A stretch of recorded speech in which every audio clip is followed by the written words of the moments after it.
have no idea where this will lead us, but I have a definite feeling it will be a place both wonderful and strange.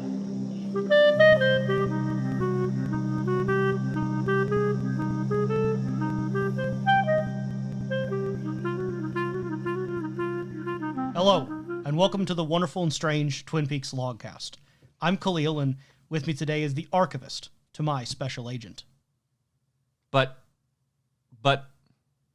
But you're making the Archivist voice. You're doing the Archivist thing. This is my Agent TP voice.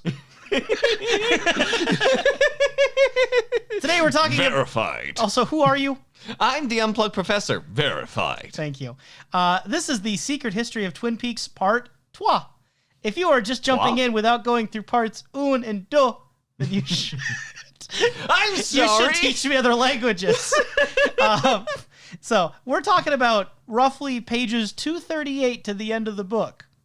Yeah, we made it, folks. We made it to the very end. This time around, I do believe that you put down the CD and you read it physically, and I listened through Audible as well as went through the book. Is this correct, Kalil? Yeah, I was just feeling the book at the time. There was no grand reason I didn't do the audio. So what you're saying is that the text showed the book and the very nice details of the book feel, the very good experience that people might be interested in. I'm just saying it put me to sleep less. That's all I'm really saying about it. So yes, the only reason why I bring that up is going to be due to a curious bit. There's one piece that was omitted from the Audible end.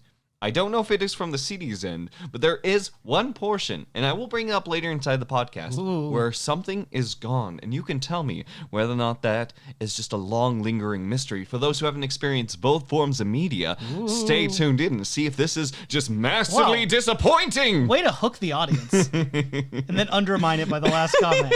Spoilers in order for any and all David Lynch work or Twin Peaks material before the return. Trivia sources. Twin Peaks Wiki. Keeping it light because we got enough to say on our own right now. So first off, I wanted to unveil a secret message that you may or may not be aware of, listener. I know the professor is not aware of it. So the message is at the very end. I want to say it's around page 238. It's the picture of the Bookhouse Boys' favorite books. Oh, the one with 2 Roman numerals on them. So they're numbered 1 to 11 by the Archivist using the Roman numeral 1 instead of the, numeral 1, Arabic. Like everywhere else, he typed this number in his sections of the dossier. The Archivist also notes on this page that good literature is a mirror through which we see ourselves more clearly. That is your clue. If one holds this picture in front of a mirror, the only numbers which are not changed are 1, 8, and 2. 1 and 2 because it's Roman numerals, and 8 because you flip an 8 around and it is still an 8. And by taking the first word of each book title, we have Fear the Double. If we are using the number 1 written with a numeral 1, then only 8 would be the same as the reflection, and the book number 8 is associated with Dale Cooper. Yes. So Fear the Double, Dale Cooper.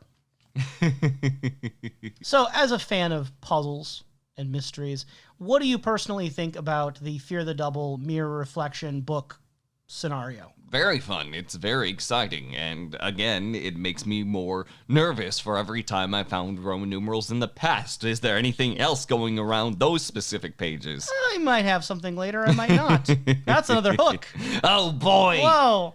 So what'd you think of this third section of the book for you? Because part 1, we had a lot of background stuff about Lewis and Clark and kind of the history of the indigenous peoples of the land and the settlers. Then part 2, we got a lot more into the characters of Twin Peaks with some sprinklings throughout of alien stuff involving our good friend Dougie Milford. Part 3 now coming to a head with a lot more Dougie Milford, Richard Nixon, and kind of the legacy leaning into the reveals of the Archivist and Agent TP. What'd you think of the third section? It's very informal. I think that a lot of the flavor is very similar to the second part more than it is the first. But I think that that's also because of the additional formats and the abilities to gather this information are far less like a documentary. Like the first part seems more like a documentary sense, where it's taking all these broader details that we know that have not been cataloged, because as far as the secret societies or the known societies to try to catalog this information, they weren't as substantiated as, say, for example, FBI, special government ops, and so on. So the formatting is similar from the second part, and it kind of concludes various stories very similar to how I feel that there's a final note with Hank. We get some conclusions with Dougie. We get some conclusions with Briggs. We get some conclusions with Jacoby. Overall, those feelings of leading to those endings are very nice. I think that they were well done for the format, but going back onto the idea of the format, the idea of the book, this book I can see being difficult for some people to get through. Mostly because there is a larger tone issue by the format of the book, by going through these separate perspectives, by going into a heavy emotional point on one end and a more drier as of fact, here's some information on another. I can see there's points inside this book where you can get to a point, you can close it, you can put it down, but I can feel at times like not the motivation to pick it back up because I feel pretty good at that point. It's like, okay, this is a good stopping point, but there's no real hooks that keep you going. It's really by your own force of will and curiosity that you're being brought forward. You know, I feel pretty similarly about this part as I have part 1 and part 2, in the sense that I'm very mixed. It's not entirely positive or negative. And I guess what I'd first say as kind of a preface is that if you're really into Twin Peaks, if you are a big fan of the series and are interested in expanded media, this is absolutely something you should read. And if you've made it this far into the podcast and haven't read it, I would still encourage you to check it out, especially that physical edition that does have the pictures and like information visualized. The textures are so nice. Yes. I think it's worth reading. I think it's an experience to have, and even if you end up not fully loving the book, it is a different take on Twin Peaks than what you're going to get in other material, whether it's the show or the other books. That being said, I go back and forth kind of waffling around between this being my least favorite Twin Peaks book so far and being second or third in sort of a tie situation with the mostly joke that is the Access Guide, with its fun anecdotes but dubious nature, and then the My Life, My Tapes, which I find there to be really interesting, compelling parts I think back on, and it has informed my discussion of Cooper at certain points.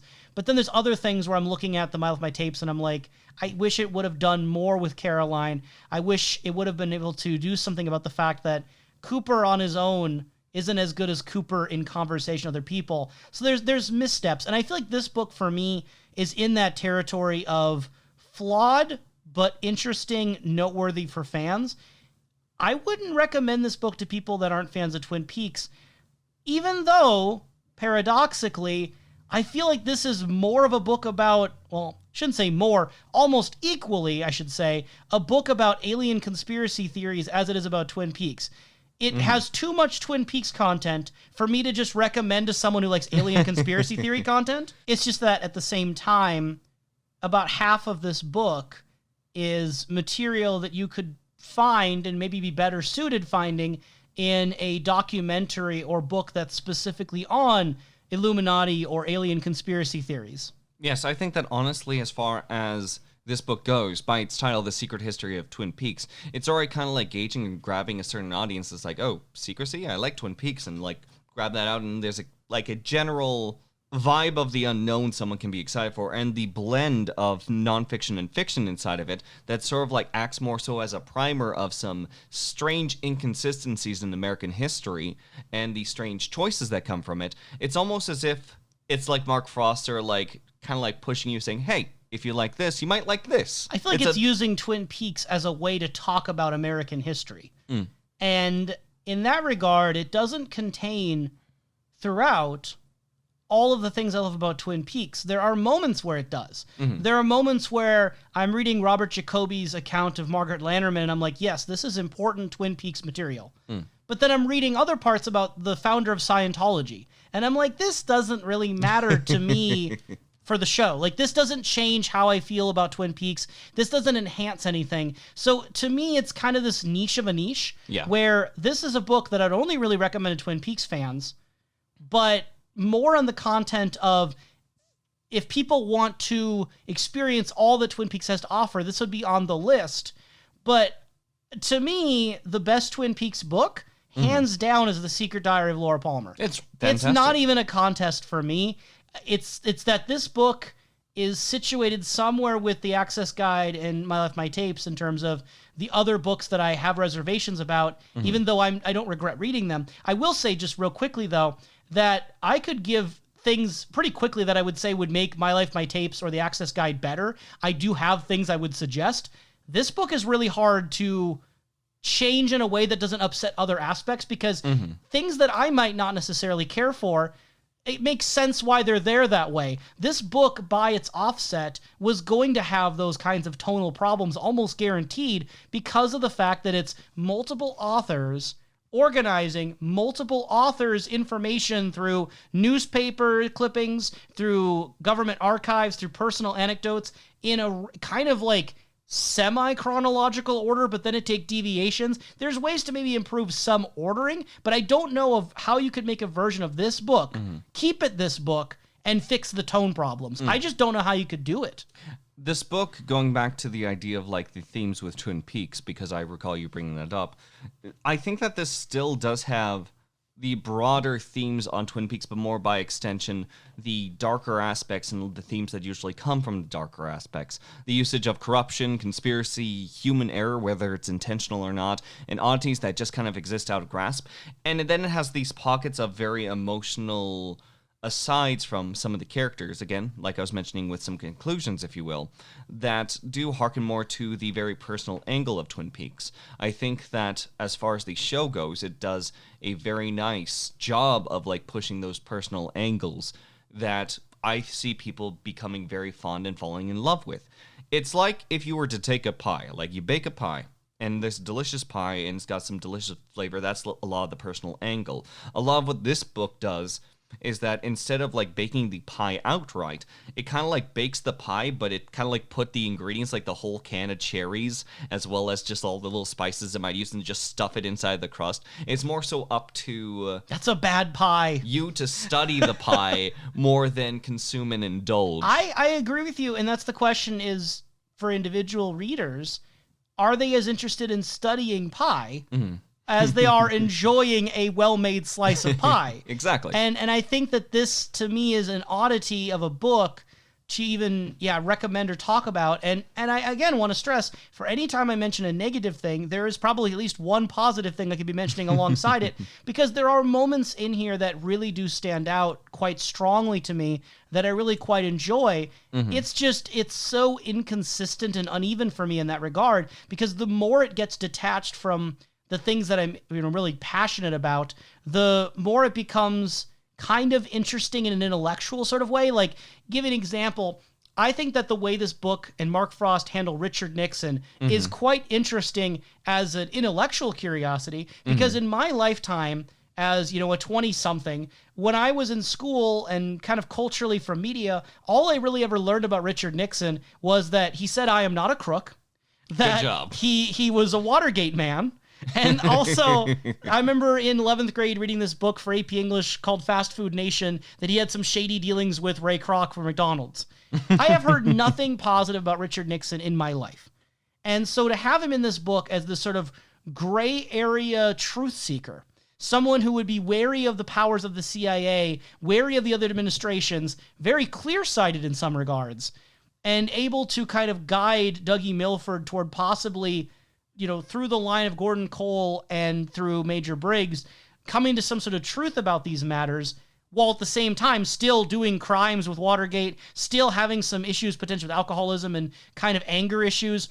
He's a more balanced figure than I've ever heard him be talked about in American history or media around. That is intellectually interesting to me. But do I care about that the same way that I care about watching a scene of Twin Peaks? No. It is not emotionally connecting for me. It is just kind of a curiosity. Like, I'm wondering, as Mark Frost, as a writer, what is he doing here? I'm wondering, what are the implications of this? But I am not captivated with my heart. And that's a hard thing to do in a book like this, because it is anecdotal, it is historical, it is documentary in form. So unless you're in these like personal letters, a lot of it does read as I am looking at a online, not necessarily Wikipedia, but some sort of encyclopedia content for conspiracy theories. With the addition of interesting fictional character choices, I would say, because like you I and don't know if it's always implemented that well. It feels kind of like there are two things happening at the same time. Sometimes they mix, but a lot of times it's oil and water for me. It's some Twin Peaks nuggets floating around in a general ooze of Roswell. I think that for the most part, like, there is a mild dissonance that exists inside my head when suddenly Richard Nixon does pop up, where like we don't get many characters interacting with real life individuals, but more so studying them, except like in this last like third part. Like, it happens a lot more frequently. Nixon's a character. Nixon is a full-on character. We also have the individual that was behind the large push of rocket engineering, and that actively speaks to Dougie as well. Like, it seems like Dougie's actually like existing inside these realms, and just like watching Dougie sort of like walk across my mental screen, I'm He's like, Forrest what are Gump. you doing here? Dougie is Forrest Gump. Dougie is of Forrest conspiracy Gump theory. of conspiracy theories, yes.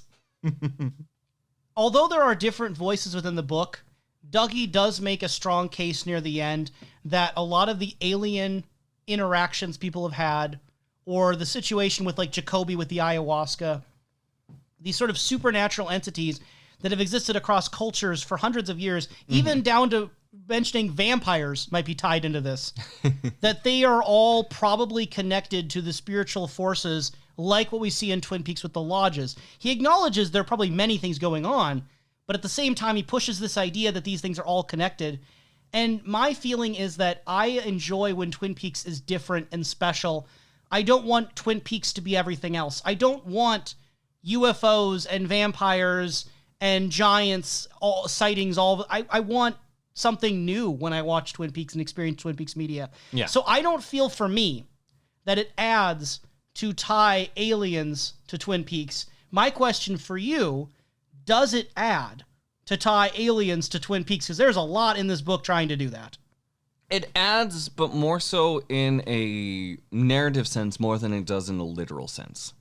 Using something in which was highly sort of like covered up, highly dealt with conspiracy, and highly dealt with government and secret, shadowy individual involvement. I think it's a good, somewhat mirroring point from the start of the book, where there was the conspiracy ends to Meriwether Lewis, where something got involved, and due to a few complications, there were certain individuals that sought to overshadow it one way or another for whatever reason. I do think that I take still the Black Lodge and everything that's happening with the aliens still be a spiritual sense, but like with Twin Peaks, they are made more manifest thanks to the involvement of these individuals. Now, mind you, again, like, we do have that actor still like involved with the situation where, like, yeah, I went with Rich Nixon and I saw aliens, but I do think that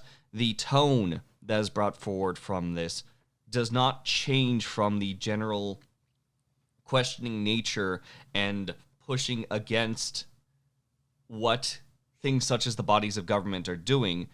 That kind of makes the human reaction, the human errors, the human conspiracies not the forefront of, say, for example, these strange going-ons. It tries to blend them, and I think it's going to be hit or miss for a lot of people, and I think that this book can very easily lead someone down the most literal pathway. So was it a hit for you?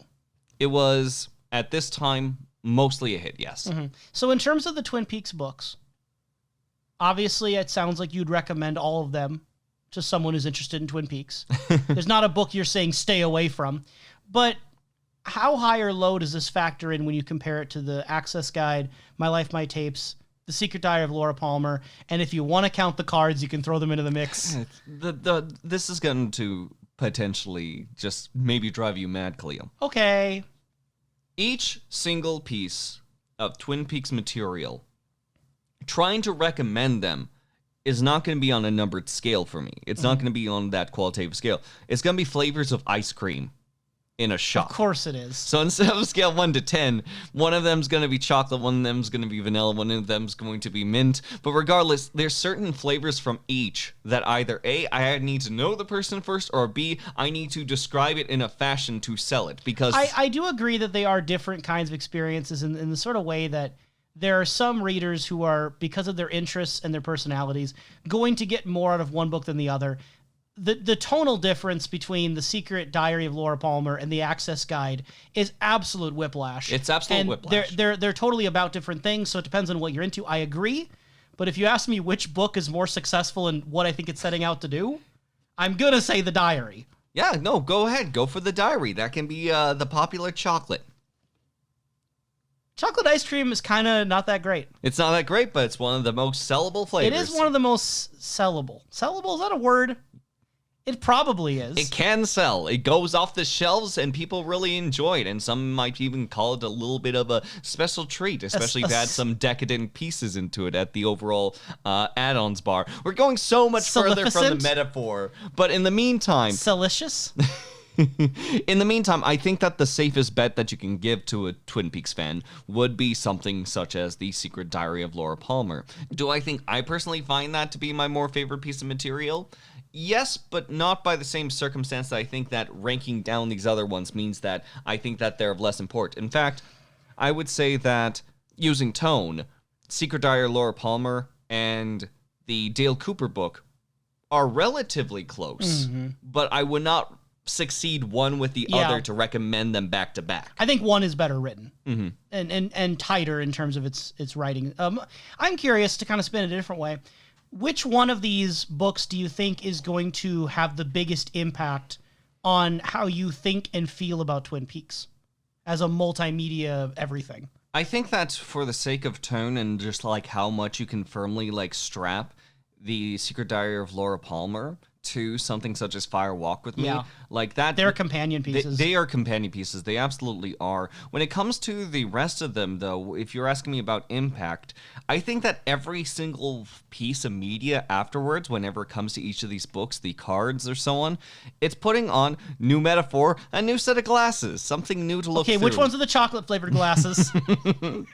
I'm picking up what you're throwing down here. Pizzas, glasses, yeah. But regardless, it's taking things through new lenses that some things may stick, some things may not. But at the same token, I also think that... Red and blue lenses? Potentially. I do think that Twin Peaks is a type of media that when you kind of like move it away from the television series, I'm not looking for canon and what fits the most.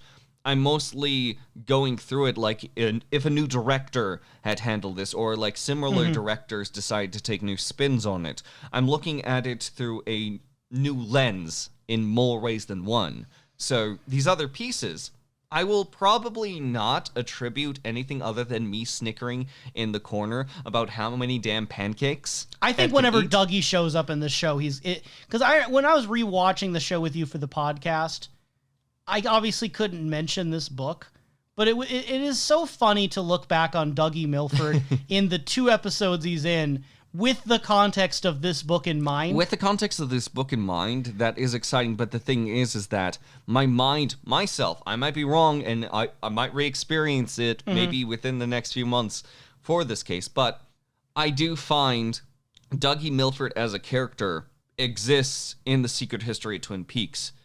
Dougie Milford as a target to be shot out exists inside of the series, and they're so different enough that even though like you can add this history on top of it, I do think that there's going to be that mental dissonance for me. Meanwhile, again, using The Secret Diary of Laura Palmer as an example, do I believe that in almost every single one of these instances ever, whenever it comes to the pieces, especially after the release of Fire Walk With Me, I think that gels they're so completely. Gelled completely. And I think also, not just for Laura in that book, but also the portrayals of characters like Donna, Maddie, Sarah Palmer, they always felt on target. Yes. They always felt perfectly matched. From what I remember, it gives you different readings on Jacques and other characters like Leo, but I think it works in that regard. Now, mind you, like, as far as Twin Peaks characters go, whenever I refer to Dougie Milford, the mindset will go straight to the book. But as far as I'm concerned, like, that's just Dougie Milford as, like, the idea and the broader and the character, as opposed to Dougie Milford. And to restate this, especially for those who are just jumping on kind of recently in our podcast, we are both kind of playful when it comes to canon. And I think we're of a similar mindset that it's canon if you want it to be. Yes. In my mind, when I think of Dougie Milford, I do combine the show with this book. Okay. So when I watch the show, I do think of it as the same character as this book, knowing full well that none of the writers, none of the people involved in Twin Peaks at that time would have had any idea or any conception of Dougie as having had long conversations with Richard Nixon about the existence of aliens. I do not believe it was ever intended. I do not believe it was ever purposeful. I think it was retconned, if you want to use that term, like 25 years later. I'm okay with that. And I think it works for me, especially because Dougie was such a blank slate in the original that even though I understand where you're coming from with dissonance, there's almost no element of dissonance for me because Dougie could have been anything. I just think that's a fun thing about playing with canon in your mind, though, to entertain certain possibilities and understand that all of Twin Peaks is a bunch of writers throwing things at a dartboard over multiple decades. And I think one of the biggest errors you can make is attributing everything to one author, like oftentimes how people talk about David Lynch with Twin Peaks. This book appears to have nothing to do with David Lynch, and I think it's just as I was going to say much, but it turned into Mark Frost. Just as Mark Frost as other Twin Peaks material, if you want it to be. I still don't know how to feel about like Carl Rod versus Fire Walkaby versus this. They are similar yet different, but I think that's fun. Professor, what'd you think of the reveal of the Archivist?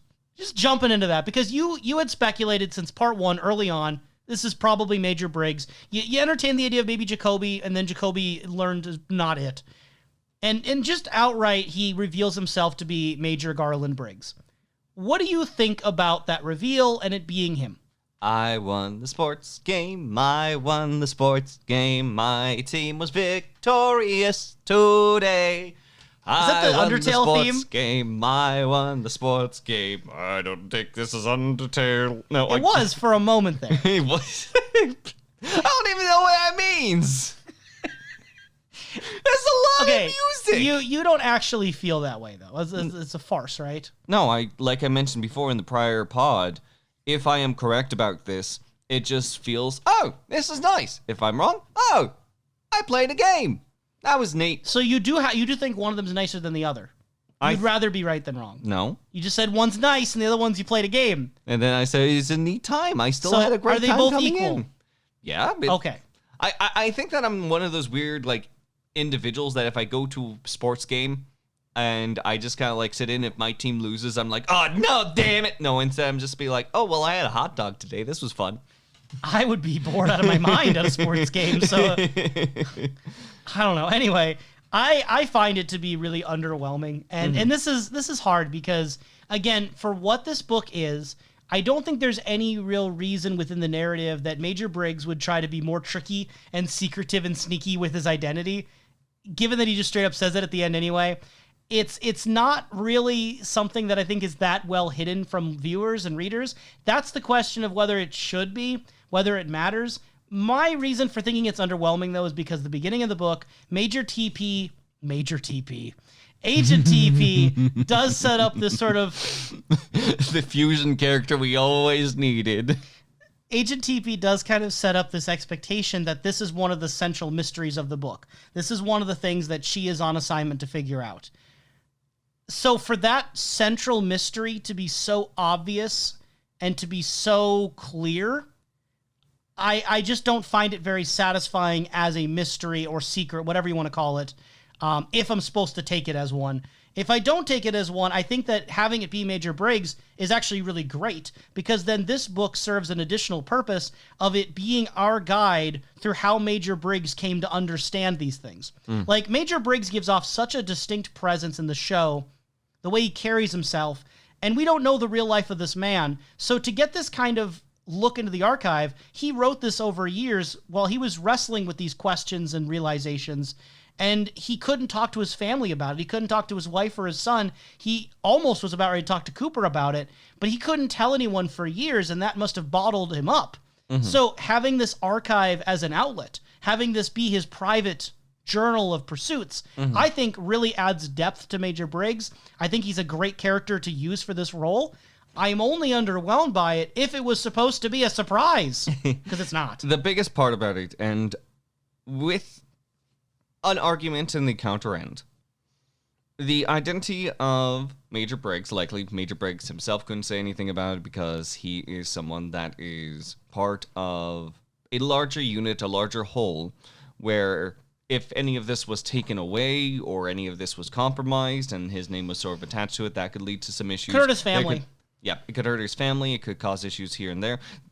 It's something where there may be a professional mannerism, especially with the overall position he takes hold on. By the time we get to the point where he's like, I'm Major Briggs, I'm believing from what the context is with there, is that this is taking place later in the show where Major Briggs kind of says, not using this kind English, screw the government, screw what I said before, I'm going to tell you the stuff I told you I'm not going to tell you. It's something where, like, the character's making a definitive stand by then, and it makes sense in that sort of context. Meanwhile, whenever it comes to the character of Agent TP, it's more speculation, more prodding, I think could be welcome, but I do think that there was a potential written intention where the author leading up to it was trying to make a big I am Iron Man moment, but more on the sake of like, I am Major Briggs. Just it's presented as a reveal, but it's such an obvious reveal. It's an obvious reveal, but there's also,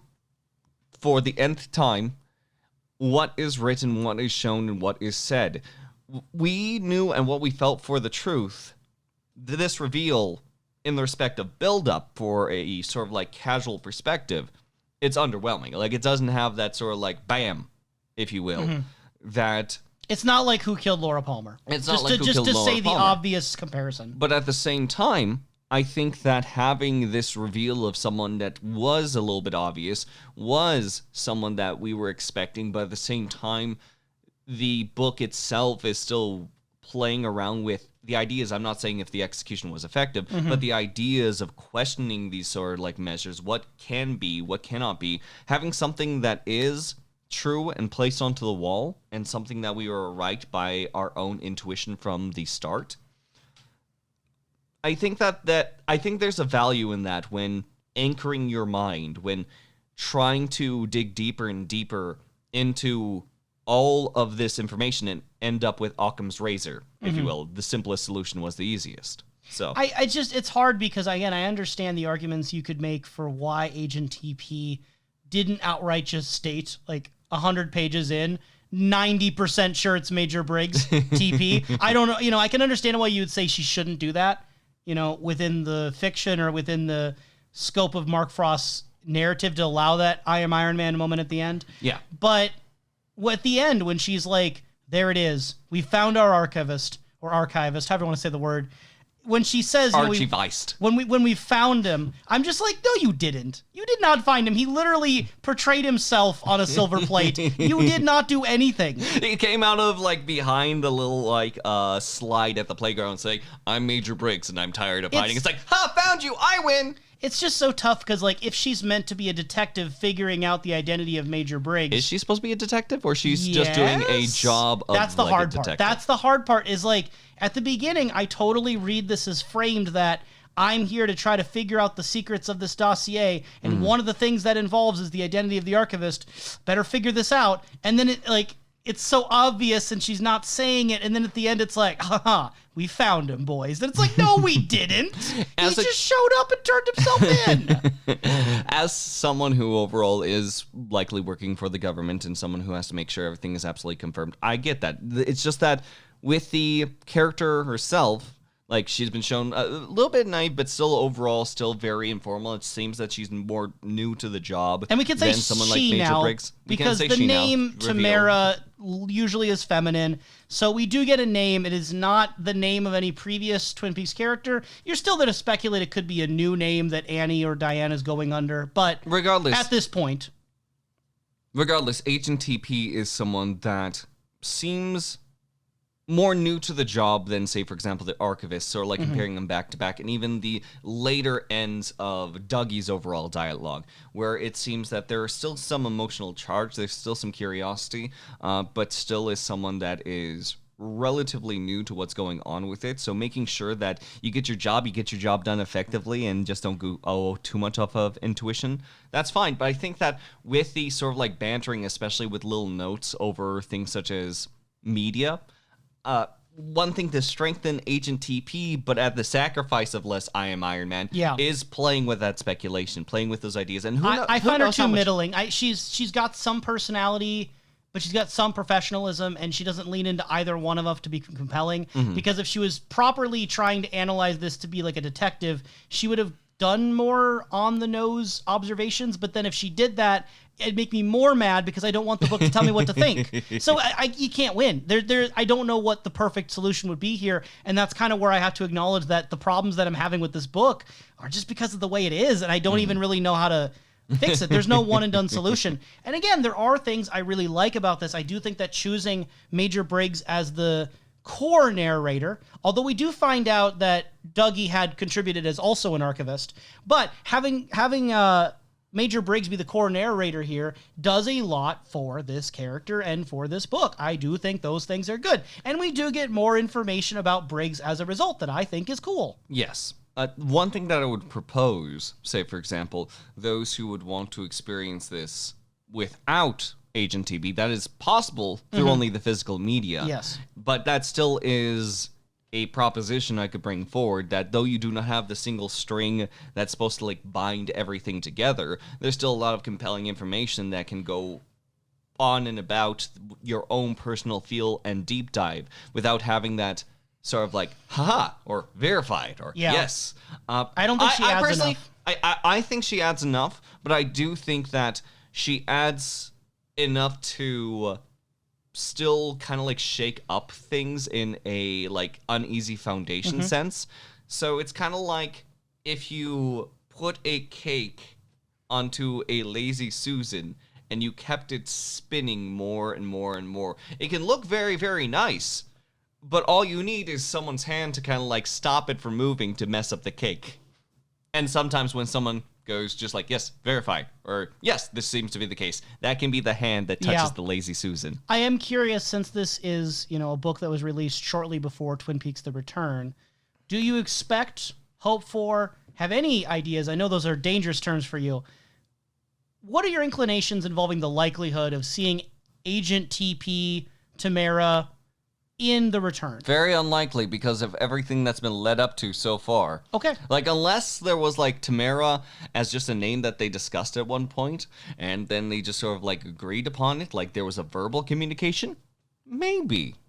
As far as Tamara is, unlikely. As far as Tamara can be presented into The Return, if it was, like, this name was brought forward, my expectation would be a very much different character. Okay. It mostly they would because, agree on again, the name, but the Yes. interpretations would be different. Okay. Yes. Okay, but still more likely that she's not even there at all. More likely she's not, but in the nice little second place silver medal, different character. As I was mentioning earlier, we do learn more about Briggs. We had speculated before about possible religious backgrounds and inclinations, given that we see his wife reading of the Bible in that deleted scene from Fire Walk with Me. But we also do... It was Fire Walk with Me, right? Yes, that would be from the missing pieces. It was one of the pieces that was taken out. She is reading from the Book of Revelation. Actually, wait, no, he was reading from the Book of Revelation, and she was knitting in the background. Just a lovely little, like, bonding time. Lovely. And so we do get confirmation here that he did come from a Catholic family. He does note that they are Catholics, but Bohemians at heart. And the way he described his parents, it really does remind me of the way that Cooper's father was described in My Life, My Tapes, as having that sort of religious background to an extent, but then also the sort of free, independent mind that Cooper seems to have inherited in part from his father. I don't know if I don't remember if My Life, My Tapes used the phrase Bohemian, but I could I could kind of get the vibe that Briggs's family and Cooper's family might have had some similarities. We just don't know if Briggs's family had any premonitions, if they had dreams and nightmares. Yeah, no, the Quaker mentioned there, as well as the Bohemian style here. It's something fitting, and especially when it comes to Briggs and Cooper's interactions, kind of like melding well in a very professional way. It's a nice note to sort of like hold on to, if you will. And as Briggs kind of describes, having that Jesuit education, he learned to respect and have loyalty toward the established order, but also having what he called a private allegiance to the truth, which seems to have fueled him. I do like the comment that is made by Dougie Milford, how Catholics, he says real Catholics, are all about the mystery, which I just think is quite interesting. And I think that's actually, my opinion, a pretty good view of things too, because I did go to a Catholic college, and I had previously not been involved much in the Catholic religion, although I think I was like baptized Catholic or in a Catholic church. It wasn't something my family practiced. Long story short is that being around kind of different Catholic people, obviously experiences will vary, but I do find their religion from an outside perspective to be really mysterious and interesting.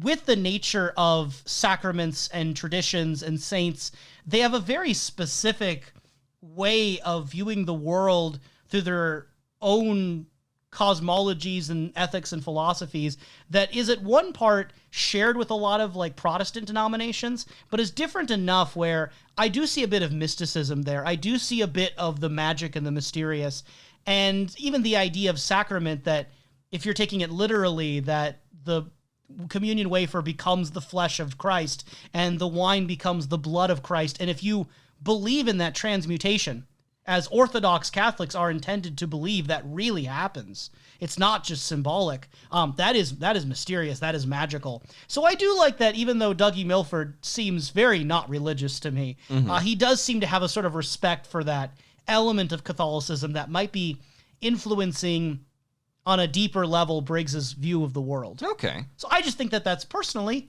interesting and neat. As a non-Catholic person who thinks that there are interesting things about Catholicism. No, absolutely. I think that there's deeper insights, especially when it comes out to Dougie's personality, that have led to some really winning lines, such as that one across there. I don't think there's ever really a dull moment with Dougie and his insights, is there? Would you agree with me if I made the blanket statement that Dougie Milford is the best thing about the Secret History of Twin Peaks? Almost. I would say that I'm on the teetering edge of whether or not it is Dougie Milford as a whole, just because, again, when Dougie's on the screen, there seems to be something fun that happens, especially with his constant swearing on the official records. But there still are those conclusions with the other characters that, since I've known them and I feel attached to them, like, there's a lot that I can say about, like, bringing in this character and doing something cool with them. That's one thing to say. What I'm going to hold on to, and I'm going to bring up later, there's a whole, like, mental dynamic shift in my mind that goes through, thanks to this book, on a certain multi-glassed individual. Right.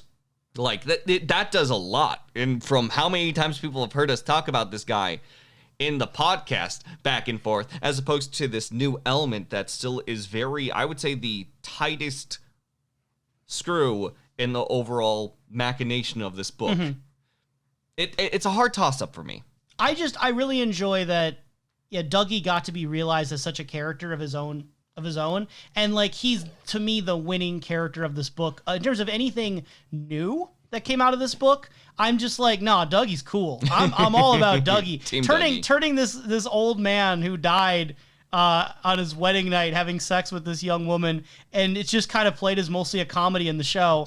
And having this character be secret agent UFO man is really interesting, and he's got a compelling personality. So what you're saying is that between the two brothers who are constantly fighting at each other, you don't go for the side of the one who's like, I'm angry and scared, I'm gonna grab my gun, or go for the guy I think it makes Dwayne seem all the more comical, because look at what Dougie actually was. was doing. Dwayne Milford looks like the more successful brother on paper because he's the one that because he gets been published on his brother's paper. True. But he's been mayor consecutively for decades. He's well respected by the community.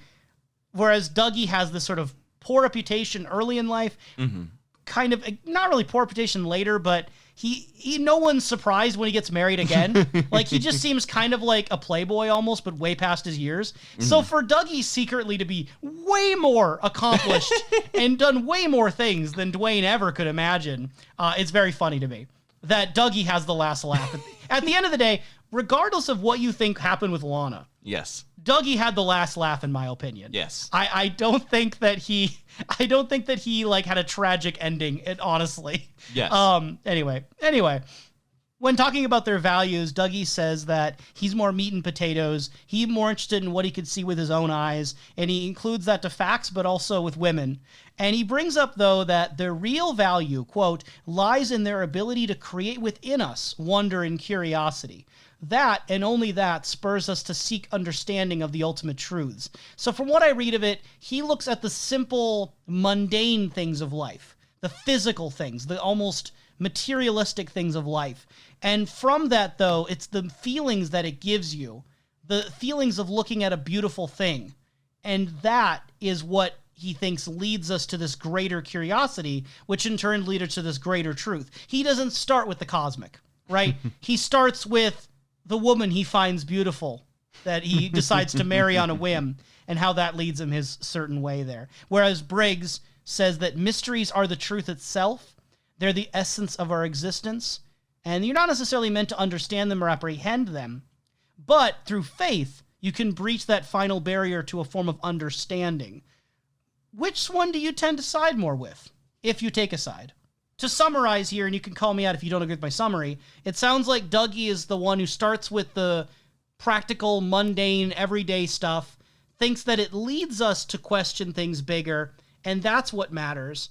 Whereas it seems like Briggs is saying that we ourselves are mysteries, we are part of that mysterious essence, and that faith alone can get us to that sense, not science and facts. As far as both foundations go, I do agree with them to certain extents, but I do feel more inclined onto Briggs's nature of the larger mysteries that just exist between each of the individuals, mostly because I think that that's where a lot of curiosity can be born, a lot of that faith can be born from, in those very small ways to lead to a full person. I don't even think that, per se, that a mystery solved is a mystery fully solved, because I think that there's something compelling coming from the source of that mystery that doesn't really reach its conclusion. I don't think people can ever be bored of people as long as people exist, in a way. Mm-hmm.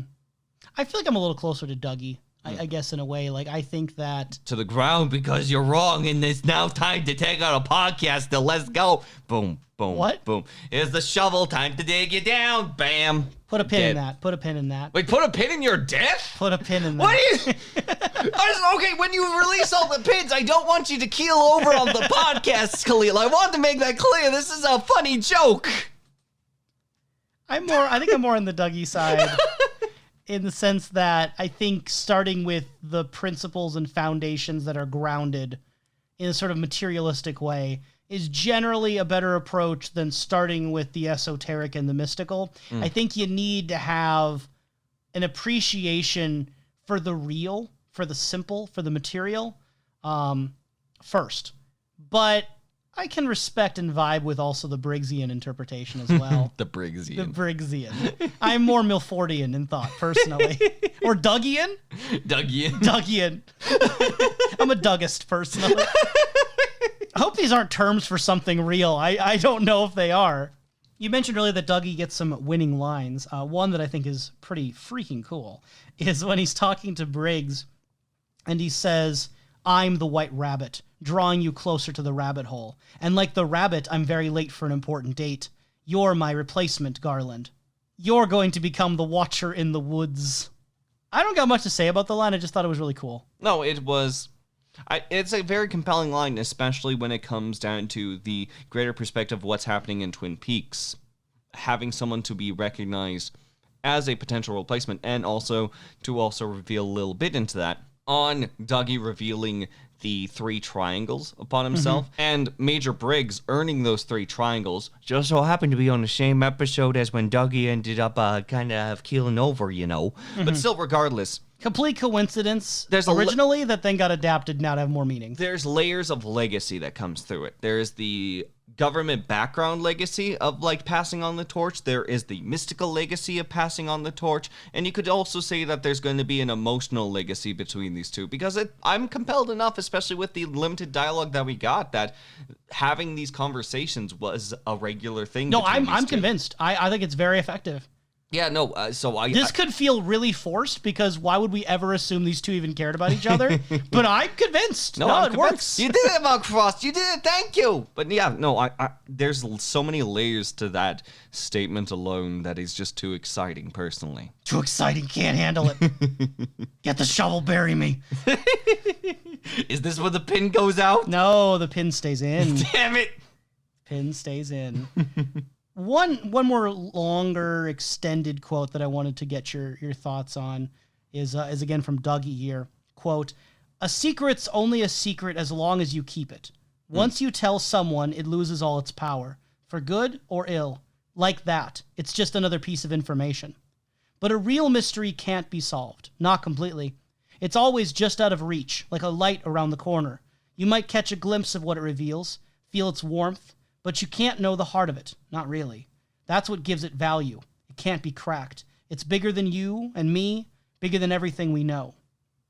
So I'm curious your thoughts on that quote, because I read that to be one of the thesis statements of this book. Oh, yeah. And one of the thesis statements of Mark Frost. And I don't think that Dougie is the universal beacon of truth. I think that Mark Frost uses Dougie, Agent TP, Briggs, and Jacoby as kind of the 4 figureheads, and I think he gives each of them moments where I would interpret Mark Frost would agree with them. I just don't think he dumped it all on Dougie. I think this is just a moment where Dougie is probably the thesis statement. No, I think that Dougie is the thesis statement. I think that there's literally a point where this goes into a very literal play when Dougie is brought down to see the alien, if you will, who is obscured by the overall shade and is somewhat revealed only lightly in pieces before dissipating amongst the dark room that was being presented almost in a theater-like aspect. There's some great build-up with that scene, but it is the very literal way of interpreting the statement of a grander theme across the book itself. See, and this is kind of my reading then, is that when he says a secret is only a secret as long as you keep it, once you tell someone, it loses all of its power, it's just a piece of information, I think of that as the Who Killed Laura Palmer mystery. Right? Is that how you read this? I think that that's how this interpretation can be reformatted. I think that once you know who the killer is, according to this quote, you lose the power of that mystery, that secret, because now it's already out in the opening. And I can honestly vibe with the idea behind it, but mostly it's because a better version of Killing the Golden Goose. I would say Mark Frost did a better job here. It is very much easier to get Killing the Golden Goose, because I think that this is something I can wrap my mind around. Say, for example, when I experience a piece of media at first, and then I figure out the secret by it, by going back in, the value of that secret is now gone. Now, the new value made from the new information Thank you. I was gauge hoping from you it would go there. is something that is still, I think, very valuable, but it is a separate entity. And that's more specific to fiction, right? What he's talking about in universe is like secrets of the universe and the government. But specifically within fiction, there are pieces of media, and I would argue Twin Peaks is one of them, where when you learn the big secrets, it allows you to go back and reinterpret it and rework it. And that's where you get to this idea of mystery being a bit different, at least in these very, I would argue almost kind of semantic-y sort of situation, where he says that a real mystery can't be solved completely. It's always out of reach. You might glimpse what it reveals, you might feel something, but you can't know the heart of it really. And that's its value. It can't be cracked. It's bigger than everything. And I mostly agree. I am a little bit hesitant in certain regards, but I think the idea is that a mystery is more sustaining, and it's something that you can't ever know fully. And to that extent, I would say that Mark Frost tried to make this book more like a mystery than a secret. Because I don't think there is a single piece of information you can get where it unravels the whole thing and now it's just information. I think an example of it within the book is that the Archivist's identity is a secret. You know the answer. Now it's just a piece of information. I think you can get value from that by going back to the book and now knowing who it is for sure. But it is just information. But the overall book, I think, has more mystery than secret. There aren't a lot of things like the Archivist's identity that you can just go and use now and the whole thing unfolds itself clearly. This book is still impenetrable, and I think that's by design because it has so many inconsistencies with itself and with lore and with real-life history that I think Mark Frost made it to be something that can't be really cracked. Where I push back a little bit on that is I don't think that's automatically satisfying. Where I would kind of like want to nuance this a bit is that I don't think it's valuable just because it's unsolvable. At a certain point, an unsolvable puzzle could be more frustrating or more boring than an actual like well-made secret. There's something that can be appealing by the appearance of MC Escher stairs. Yeah. But to some people, walking around the MC Escher stairs would probably be very painful. And backwards to maybe how a lot of people use the words, your classic mystery novel, by this definition, is not a mystery novel, it's a secret novel. Because usually you find out who the killer is at the end, right? Who do I talk to about changing everything about that? I much prefer the name. Like, this is just me out of, like, the fun of the word, like, secret novel. Yeah. I think there's an important difference here that, yes, I agree that there is that distinction that can be made, but I don't think one is automatically worse than the other. Yes. Dougie seems to imply that a secret is weaker than a mystery. Okay. But I don't know if I fully agree in the sense that there is a reason why people enjoy detective stories where you're trying to figure it out at the same part of where the characters are trying to figure out. Then you get the reveal, and the next time you go through it, you can kind of think in the back of your head, now you know who it is, you can kind of start to trace how they were acting before. Because now you can go back and say, oh yeah, when they said that, I didn't take it very seriously. But now that I know that they're the killer, I get the double meaning. I think that's very fun. Yes. I think that that's a very fun game to play with fiction. Yes. And there are series that you and I have enjoyed. We always mention games and anime, so why not just say Danganronpa, right? Where I think that there are reveals that happen that are still very fun upon multiple viewings, because now that you know, you pick up more things. I wouldn't necessarily like it if, again, using the example, Danganronpa never revealed the mastermind in the first game. I don't think that'd be better. I don't think that would automatically make it more compelling, because I think that sometimes the answer can be better than the mystery. You just got to be careful with it. In that respect... I'm glad they showed for the billionth time, as you said, the nth time earlier. I am so glad they revealed who killed Laura Palmer. I am so glad it was Leland Palmer, because he wouldn't have Fire Walk with Me in The Secret Diary without that. And those are some primo, top tier Twin Peaks material. Yes. I can't regret it. I can't be mad about that, because I think if you're gonna reveal the killer, they picked like the best person. They didn't. No. It had so many implications and deepens so many characters. It was genuinely a great twist. It was genuinely something that, in a retroactive format, knowing that going forward and looking at Leland and looking at everyone impacted around Leland, there's a fun dynamic with that. And there's literally a piece of media that is using that secret to the best of its power. Yeah. Yeah. So I've rambled on my own thesis statements. Do you have any other thoughts on this whole secret versus mystery discussion when it comes to fiction or real life? Like, do you agree with me? Do you disagree? What do you feel? I fairly agree with you. I've been following along with the overall line of thinking, if you will. Yeah, through I your just discussion. think that it's important that, yes, secret and mysteries are different. I agree with kind of the parameters being set. I just would say that sometimes an unsolvable mystery isn't as good as a well-written secret. It's not always the case. I think that you can have some secrets in fiction that are excellently told, because when the reveal happens, you get more. If the reveal happens and you get less, to be honest, that's usually a badly written secret. That's where it's not compelling enough.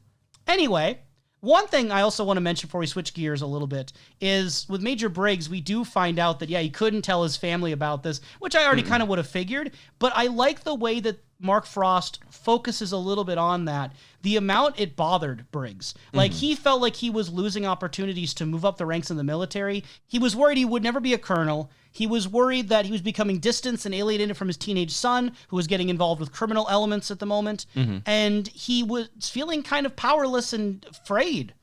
Genuinely afraid of things.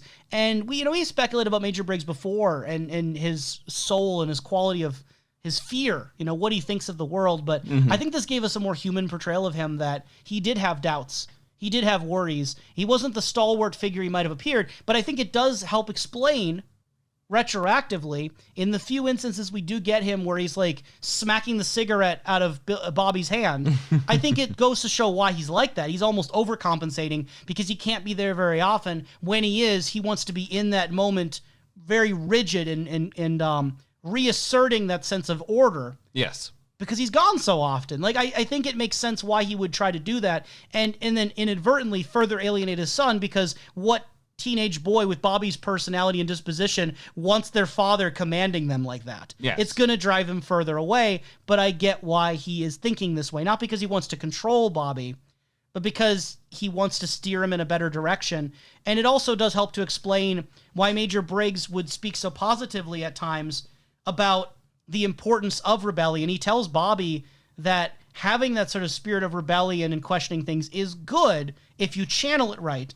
It has a whole other meaning to it when you realize that that's literally what Major Briggs is doing in the mountains. It's literally is rebelling his job. Against his own government. Yeah. And questioning the status quo of hundreds of years of history. It's literally his job in which he's trying to catalog these things and constantly being met with these constant conflicts that overall go against his morality, that eventually there is a breaking point to him. There's a point where he just like puts that line in the sand, and I think that it makes those moments with Bobby all the more powerful retroactively with this.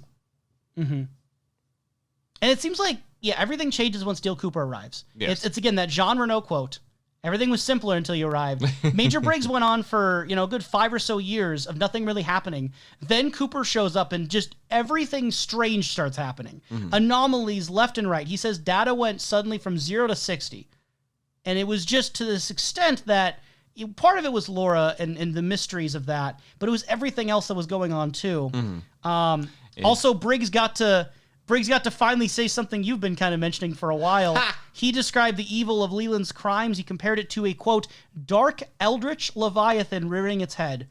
Finally, the idea of Lovecraftian eldritch horror has been brought into Twin Peaks officially. It's always been brought into Twin Peaks. You just literally put the word now there. Briggs said it. Briggs said... It's only canon if Briggs says it. I think the way that he describes his experience... being whisked away on that fishing trip, Yes, is really interesting, and I do want to get your thoughts on it. He describes the presence he met when he was taken away as cold, crushing, calculating. Nothing benign, nothing benevolent. He didn't go to the land of La and Tweedledee and the Teletubbies with the sunshine. He says that through his ordeal, he clung to a hope that if he survived, he might have some sort of promise of revelation. He might learn something. But he also feared for his life. He feared the annihilation of his soul. So we've speculated before, was it White Lodge? Was it Black Lodge? Was he tested? How was he tested? The fact that he tells us he was afraid, it was cold, it was evil, it almost annihilated him, and his hope was that he might learn something from this. What do you make of Briggs's account of what happened to him? there's so many layers to this at this time on how to interpret this. So, number one, I would like to bring up that there is potentially a continuity error that happens after this description, because Briggs then walks home, if you will, afterwards, and then that's where some gears go through. Again, I'm looking through like what is the official record, what is something that's not the official record, what amount is going to be an emotional change that could just change dynamics enough to interpret to the audience. In this respect, with this being the Archivist's notes, first off, I would say that there's mild tampering by the Archivist himself, mostly because recognizing the history, especially the lineage of the operation he's on, Project Blue Book, and the operations that came before it, which if something was said that people do not like, it would be tossed out, burned, or destroyed, that I do think that there is some dancing around. To say that one's own like body suddenly was transported into another place could be something where someone is seeing it as Hui or seeing it as an extension of, oh, well, this is getting too mystical, no, let's throw it out. So I think that as far as that, I'm compelled to believe that maybe Major Briggs just sort of said, like, yeah, when I came to, I walked home, like, to like, okay, that's your explanation. Dilute and dampen that down. I could see that. Now, mind you, I was in full 1940s pilot gear, also didn't make it into the description. Which, again, like, and what does that say about the previous statement? Is any of this dampened down? Is any of this been shifted? That's, like, having those two there and having Briggs's history, that's what causes a lot of complication here. And especially since the moment that we see Briggs sitting down on a throne, how long has he been in that place? Like, is this post after everything's happened? Is there information omitted from the report that is something that this instance was either what happened in that report or was a conclusion afterwards or beforewards? So many things to go through with that. What would be the most thematic approach, I think, is that mystical sort of like sitting in the chair and the falling from the rafters are the omitted from the report, but still the most mystical sensed ends. He might not have been aware of even being in the chair, though. That's also part of it. Yes. Meanwhile, everything inside of this report, the emotional turmoil, fits very nicely, especially in the location, because where they camped was in Glastonbury Grove. And to go through this sort of like lodge-esque experience makes sense on how that pathway opened up for him, despite like not having the I'm still working on like how Wyndham Earl like figured out the timing and the gateway thing, but regardless, how he was able to be like brought in by the owls in this respect and be brought through this, it makes a good amount of sense to not have any complete stoicism through this. I think that it's still a situation where you've got to go through the meat grinder to get to the beef factory. As a vegetarian, I'm offended. I do want to kind of hop on some of things you were saying here about. Woo, hop on, let's go. About why was Briggs brought and how. You do bring up a good point, because part of it's that fear and love open the doors, right? So what we know, or at least can suspect, happened with Wyndham Earl is that he knew when the stars would align during that particular part of March, April, whatever month it was. Yes. Dubious as it is, depending on Twin Peaks. Yes. And Miss Twin Peaks. He knew that there was going to be that alignment that was described on the Owl Cave wall. He took Annie there and used her as bait for Cooper's fear and love and her fear and love. And I think with that was able to enter through the lodge. Yes. At least I think that's what he intended. Now, here's where things get tricky, though, is that you and I have both speculated before that Wyndham Earl is probably a puppet on the strings, or at least very well could be, in the sense that even though he was like, hey, I'm going to go do this, probably behind the scenes, Bob or other entities were pushing Wyndham to do this in the first place. Yes. So I don't think Wyndham cracked the code and hacked his way into the Black Lodge. I think, if anything, the Black Lodge lured him in there to chew him up and spit him out. If I had Cooper maybe was spit out. I don't know. If I had to hearken a guess using that framework you've provided, with Cooper's introduction with the place that they had come from, and the fact that his work came more and more into question, like at that point, that's when like the fear of his situation and the love for those around him would intensify enough to potentially be attractive.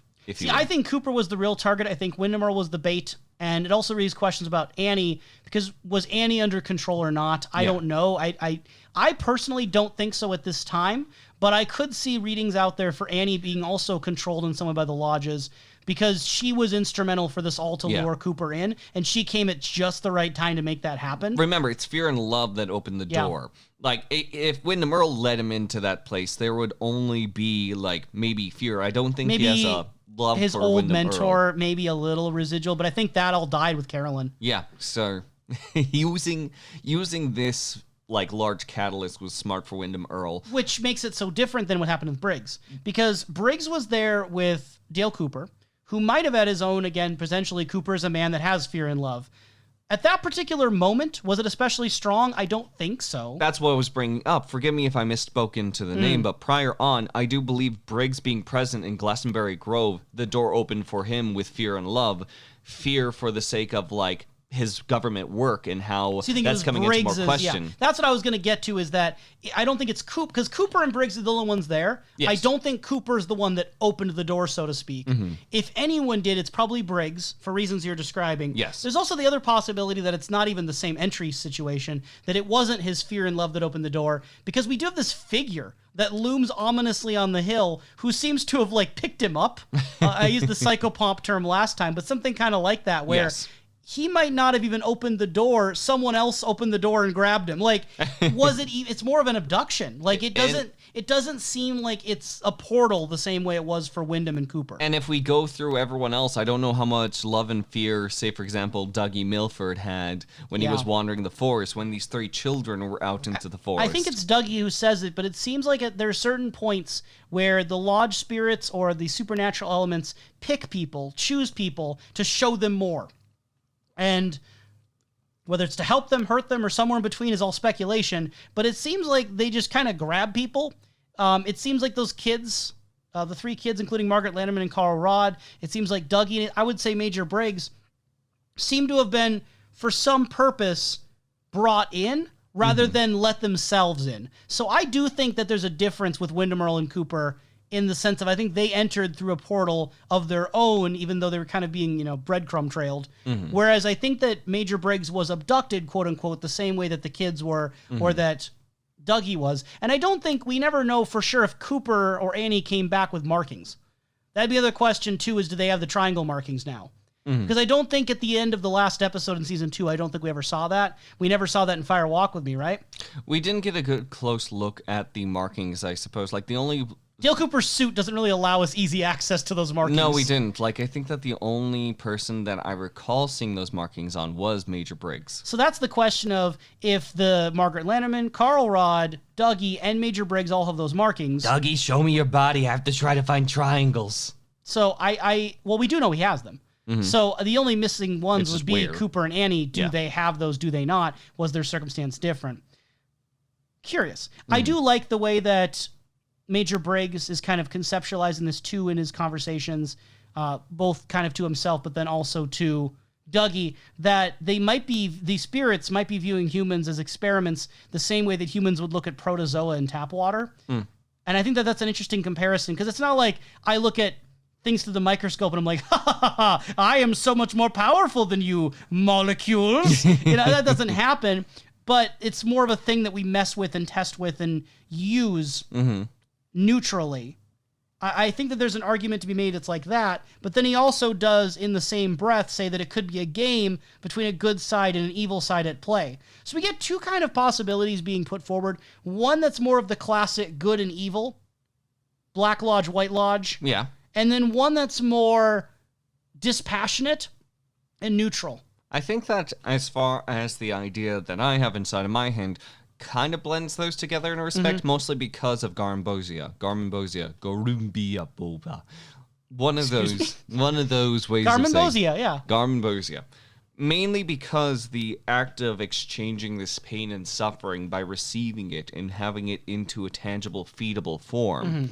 It seems that though certain individuals may become more desirable, it seems that these conflicts, these overall desires and wishes and antics are done on a different layer, if you will, than, say, for example, the human layer. Like, as far as these independent individuals and humanity as a whole, I think that maybe Dale Cooper is much more delectable than others, and there's certain people that are more influential, but I don't think that it's a caring enough nature to really care about the overall distinguishments. The only thing I can think of countering that, but mostly because, like, I don't have all the information on the overall being would be someone like the Giant, who seems to be more directed at Cooper, seems to be more dialogue heavy, and then willing also to take that extra step. The Giant's also linked to the Man from Their Place, though, and that gets complicated with the arm, because they also want the Garmonbozia and Fire Walk with Me. And then it's because the arm is an extension of good old Mike. Like, right. There's layers that make things a little bit more muddled, but there's still something that I'm not getting either of these conclusions completely out of. I feel like I almost need to take pieces of them. Maybe it's so obvious we just never brought it up, but that is kind of the weird nature of the entities we found so far, is that they're not distinct from each other. No. In the sense that we're being told one and the same, right, with the Giant. Yes. But the arm is also the arm, presumably, of Bob, but then Mike is also... yeah. So how different are these? I mean, Mike says that he was Bob's familiar. Yep. What does that even mean is really up for debate. As far as that goes... And seeing the face of God, what does that mean? Yeah. From what I understand and from what I'm seeing is that though he's familiar with Bob, familiar is a very charged language to say that one is lower than them, but the exchange with the arm to be paid back being this Garmonbozia, if you will, that's it seems Bob is bringing back. Who knows? Maybe Bob just knows how to treat his familiars, you know? Maybe so. I think one of the most successful part of the book for me was at the end when Briggs, he first wakes up with this revelation. He suddenly realizes, wait a second, Cooper is my next control. And he realizes it almost like in a dream, sort of, he just wakes up with this memory. And he's like, why else would Gordon Cole have sent him here? Clearly, this must be the guy.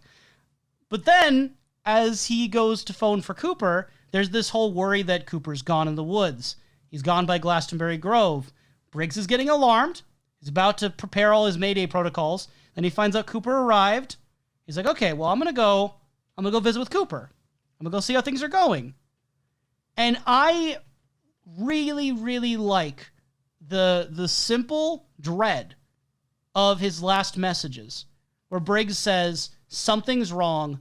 The message holds the answer just as I thought, but I've misinterpreted it. Protocols are in place. I must act quickly. I'm heading to the LPA alone. Mayday. It's the usage of playing with the imagination, especially with, like, Cooper was not in a great place afterwards, as is, in multiple factors, but leaving it up to the unknown and mostly speculation, but at the very least still making this man very worried. It's heavily effective. It would be far less effective if there was like any speculation on Briggs' part that was written out, or if there was any sort of like parts of him that were coming through just like trying to like uncover the mystery. Having it being absent of a lot and just more so at alert, at attention, and focused. It was a great way. Because we don't know exactly what the Mayday protocols are. Yes. We don't know what if he's calling Mayday, that means that this Cooper that he interacted with is dangerous in a way that he has to like actively do something immediately. Yes. It's not just like, oh, I can't tell him the truth. It's like we have to do something. That makes me curious. And the fact that we learned earlier in the book that Dale Cooper leaves Twin Peaks somewhere around this time, right?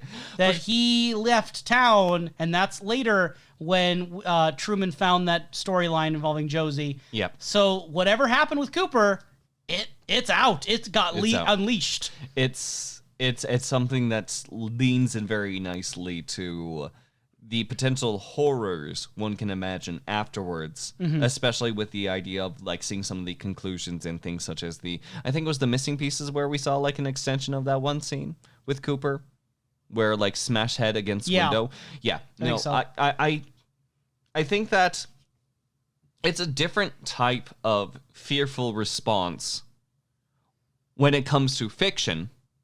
That can incite more fear and worry and anxiety. And then, like, say, for example, you were given, like, Major Briggs saying, like, this is bad, gotta do the Mayday protocols. Instead of, say, like, I know this is a weird example, but, like, it's like, this is bad, Cooper has a gun, we gotta do the Mayday protocols. Right. For some reason, like, adding much more of a visceral threat and adding more it's the ambiguity. You don't know what exactly it is. Yes. That's what makes it more dreadful. Yes. And it's hard to translate that to fiction. I think with written fiction, I think it's easier to instill that ambiguity in like a horror movie where you can obscure visuals or obscure audio. But to translate that to text alone in this format, I think was very effective at the end. It's a very strong ending note. Agreed. And like, yeah, technically we also have, Tammy's little note at the end as well. But the thing I'm left lingering with is that Mayday and what the implications are now that, again, this book was released about 6 months before the return. It puts you in a certain mindset. It's also the way that I was going to say earlier that Major Briggs didn't pick up on Leland's, evil that way. So whatever happened in his interaction with Cooper, something seemed wrong in a way that he hadn't felt previously with Leland, we can assume. He was more fresh out of the oven, you see. He was, the chocolate was still gooey. Like if you keep a chicken out for a week and just like set it on the table, like maybe some new smells might come around, but it's not as like it's not as clear that something is chicken. Unless it's like freshly baked chicken. You could swap in a vegetable. Freshly baked broccoli. Thank you. That is broccoli has a smell to it. I would agree with that statement. Thank you. So a lot of information with the Dougie Milford saga takes up a good chunk of this particular last third of the book. Again, it's ebb and flow for me. Some parts I'm into, some parts I'm not as into. Yeah. Always here for Dougie himself, but we do stray early on to some territory involving L. Ron Hubbard, the founder of Scientology, and Jack Parsons, who practiced a religion called Thelema. I'm not sure if that's exactly how you pronounce it. I'm going with Thelema. And I am loosely aware of these figures, but I haven't done any sort of studies on them. I haven't watched any Scientology documents or documentaries, so I'm not sure on it. We learned that Parsons, through his practicing of Thelema, which was influenced by Aleister Crowley, that came kind of before Scientology. He believed in some form of bizarre sex magic rituals that later Hubbard would adapt a lot of Parsons' ideology and market that as Scientology in his own books with Dianetics. And so the portrayal we get from the book, at least, is that Jack Parsons believed in what he was doing. Yeah. And there was some stuff in there that might put people off, but it seems like he was a believer, whereas we get implications that Hubbard was an opportunist using religion as a business opportunity to make money off of this. Jack Parsons was apparently a good friend with this science fiction author. He even like describes him as a hack science fiction author, Ron Hubbard, that ended up like stealing his wife and so on. Right. But the later report that deals with, say for example, his death and like someone came up, it doesn't say Ron Hubbard stood up. It was the science fiction author, who was a close friend, stood up and mentioned a fun quote about a magician longs to see. So I wanted to... It does leave opening that it wouldn't be the same author. It could be a different science fiction It leaves enough author. opening, Yeah. but the significance of making it clear that Right. he's a science fiction author earlier, and even like an emotional wording such as a hack science fiction author, I think is notable enough that as we're talking about these two, like there could be a defined line. What do you think of The Magician Longs to See being dropped? Oh, I wonder what I feel. Do you like it? Do you like that being dropped?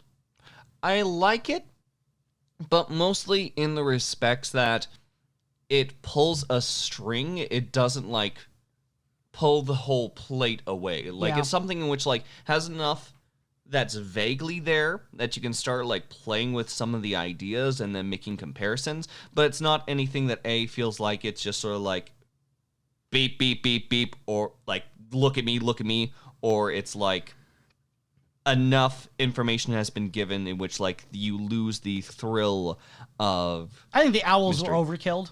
I think they've been overkilled for a while. I think the owls just are destined to be overkilled, so we need to keep overkilling so that there's only owls. I don't Get your agree with that. postcards covered in owls. But no, I don't think that the Magician Longs to See is an overkill point. No, I don't think it's an overkill. I think it's an untapped potential resource for how little it's been used. It's just kind of hard because it feels like everything involving the supernatural stuff in the show has been tapped and extracted to such a point where it's like nothing is sacred. Everything must get referenced. We must mention a one-armed man. We must mention giants. It's like, I don't know. I'm going to dress up as an owl for one of these podcasts. So I'm kind of torn. Like, simultaneously, I think The Magician Longs to See is one of the least overkilled in the book. Yeah.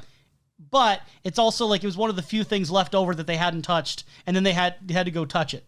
So I'm kind of mixed because again, I like I like things being new, and I like Twin Peaks' mysterious side being less explained. So I don't know. I mixed feelings. I don't know about you, but I got Wyndham Earl vibes from Parsons. Like a less evil Wyndham Earl, like a less threatening, less evil version. But he is described as a Pied Piper to illicit behavior. And Pied Piper, I never thought of that comparison with Wyndham Earl, but he does play Literally a pipe. plays a pipe In his long johns. So, like, as being this, like, maniacal, laughing weirdo who's interested in the occult, it just feels like Parsons didn't have the end goal that Wyndham Earl did. Was it Parsons or was it Hubbard who was trying to open the gateway to release the Moonchild? If I'm not mistaken, that was Parsons. Now, the question of whether that is evil or not is debatable. I mean, Wyndham Earl literally would say the powers of dark. Like, he talked the talk. He loved the way in which the quote-unquote Kali worshippers, as he saw them at least, had that sort of rejection of goodness. He hated the White Lodge. He was evil villain talking all the time. Whereas Parsons, maybe he thought the Moonchild was a good thing. Like, I don't know. What did Parsons think he was unleashing by trying to open the door to the Moonchild? The Moonchild is interesting. I think we brought up the Moonchild when we read the My Life, My Tapes, because I remember that coming up in conversation. The idea of the overlap between the Moonchild and Dale Cooper.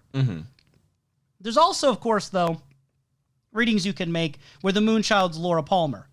You know, because the Moonchild is said to be an unborn child who may or may not be the Antichrist in a battle between the Black Lodge and the White Lodge and their magicians.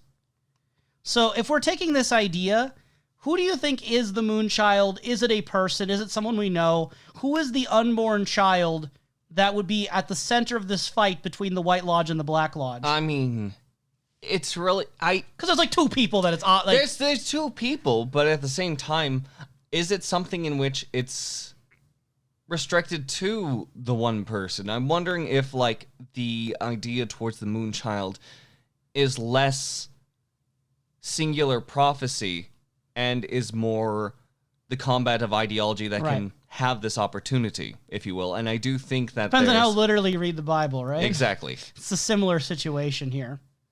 It's how literally do you interpret this idea of being one person or a type of person. I think that timeline-wise, I don't know the exact years, and obviously this book plays with timelines a lot, but I would imagine that if the unborn child is trying to be summoned by Parsons, it lines up closer to Dale Cooper's birth date than it does Laura Palmer's, based on age, because Cooper was a child, I don't know if it was this decade or the next, but close enough to this time that if you did interpret it to be a literal person, Dale Cooper's not, like, born too far away from this time period, I don't think.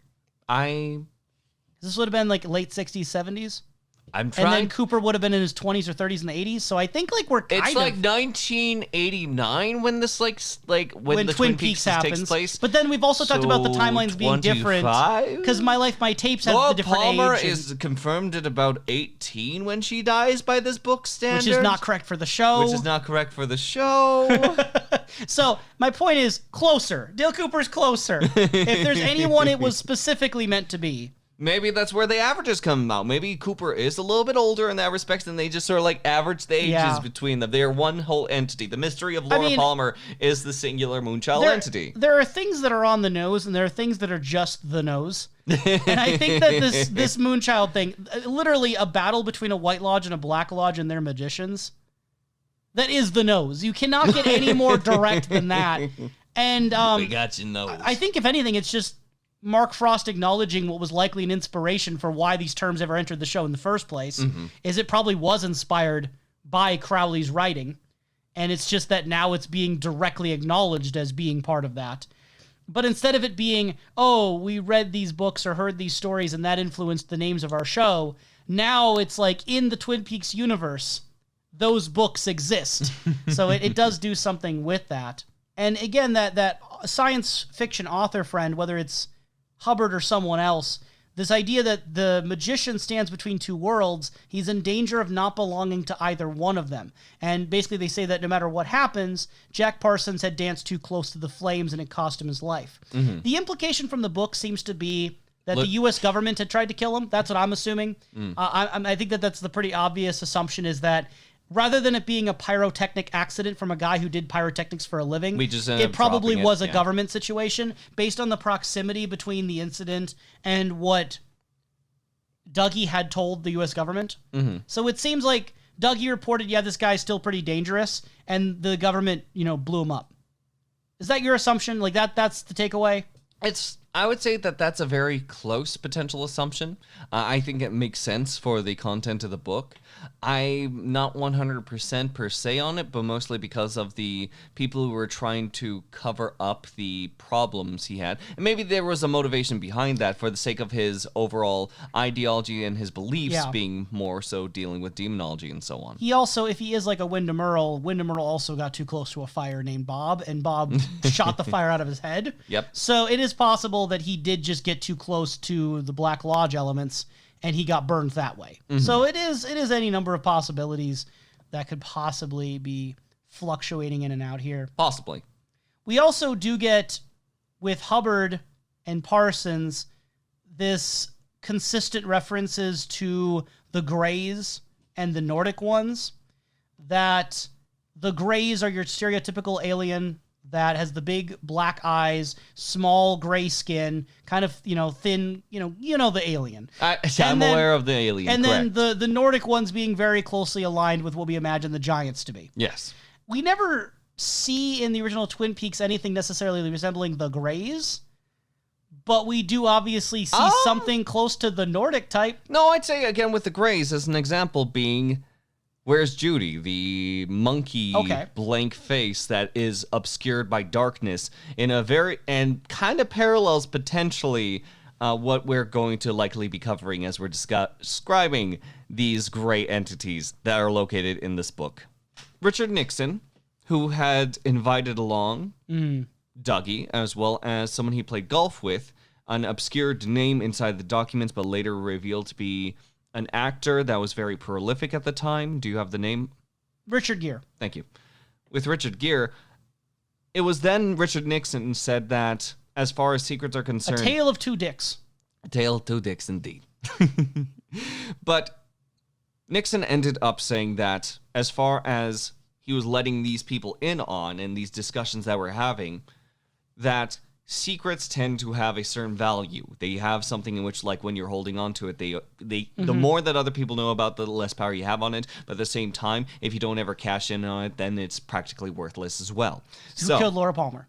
You got to cash that in at the right spot. Regardless, that is when he decided to open up, whether or not from Dougie's musings to do something such as discredit them from pushing things further, or for some other reason that just left unknown. Richard Nixon takes them both aside, takes them to a facility, takes them to a place in which, like, it seems that other people aren't interacting as much. There's less security that seems blatantly around, but they're taken to a dark room in which, beyond a means of glass, there is a figure obscured in the darkness that seems to peek through. Again, I remember the Judy strange monkey face that was obscured and grayed out inside the darkness, and compare it to that, because potentially that could have some form of parallel, but regardless is the strange alien nature that is... they're unable to connect it to anything else and are left haunted from the experience. The way that it's described as being this cold presence is very similar to what Jacoby had referenced with ayahuasca and what Major Briggs would go on to reference with his experiences as well. Doug says that as far as he's concerned, he can look at this situation. He can know tricks that could be behind it. He knows examples of them. But there was this large emotional anchor that Dougie couldn't help but feel afraid. Like there was a very powerful force behind what he was seeing. And even Nixon, who kind of knew it was coming and knew what to expect, he was still sweating. Like, there was still that visual evidence of that. Before we get too far into Richard Nixon's funland, I do want to make sure I reference one last thing with Parsons and Hubbard, that Parsons called the bomb testing area in White Sands, quote, such a fertile ground for the working of Babylon. And they referred to their job there as to call forth the elemental. Okay. And apparently the sort of Hellgate that's nearby is one of the 7 gateways to the planet, on the planet to hell, and that was believed by Crowley, but also the Tongva Indians who lived in the area, and Milford admitted it kind of gave him Pearl Lakes vibes, which would indicate potentially something there. Potentially. So if we link the idea of the gateway to hell as being similar to Glastonbury Grove, right, and the portal that exists there, you are linking the idea of hell to the indigenous people of this area to what likely was the Lodge experience, for going by the Twin Peaks rationale. What I think is notable, again, is this recurring idea of nuclear danger, this recurring idea of the atom bomb being dropped being this huge event, that the bomb testing area is such a fertile ground. What makes it fertile? What is it? Destruction? Is it fear? Is it the nuclear properties themselves, radiation? Like, what is it that makes it fertile for bringing forth this thing called the elemental? Those are things I kind of wanted to make sure I highlighted and can dance around in the background, and you can put a pin in that. No, I appreciate that. Well, I'm thinking about all of this, though, and to go a little bit back towards the strange overall grayed monkey face that is in absolute obscure darkness, with the fact that these other entities seem to interact with others, if you will, but more so in the foreground yet in the background, such as wearing masks and dancing around. I wonder if there is some form of tangential meeting of the lines, if you will, with what these beings interpreted through Twin Peaks as a fiction could be, using the lens of things that are alien through potentially literal gray, black-eyed aliens. Again, like, the image is very visceral inside my head. Well, it also doesn't hurt that it's not too hard to imagine an alien head of like a gray alien being superimposed upon an owl. Hypothetically, maybe that happens in the book somewhere. What? Did you see that? There's a part in the book where, depending on which lens you look through, the blue and the red, you could either see an owl head or an alien head. Is that not in there? There is one in which it does show an owl and a pyramid eye, if it was on Could that have page. sworn there was an alien one in there too. There could be. There might be one that I ended up overlooking. The owl But it's that was the most large, prominent eyes, the small mouth, the Yes. sort of shape of the head. It's owl-like in some regards. What I want to go through most of all, what could be not necessarily something confirmed, but something potentially compelling for, if you are to connect these lines, just imagine behind that glass, transcended through time itself, this lost overall entity. What if that entity were to speak the name of Judy, still caught in this obscure darkness alone? What if, say, for example, being pulled back, we see our dear old agent again, but instead is being now displayed as he's on his complete loss, unable to communicate anymore? I think I know what you mean, but I just am imagining the funny scenario in which Richard Nixon, Dougie Milford, and Richard Gere are looking at a monkey in a box and are all afraid of it.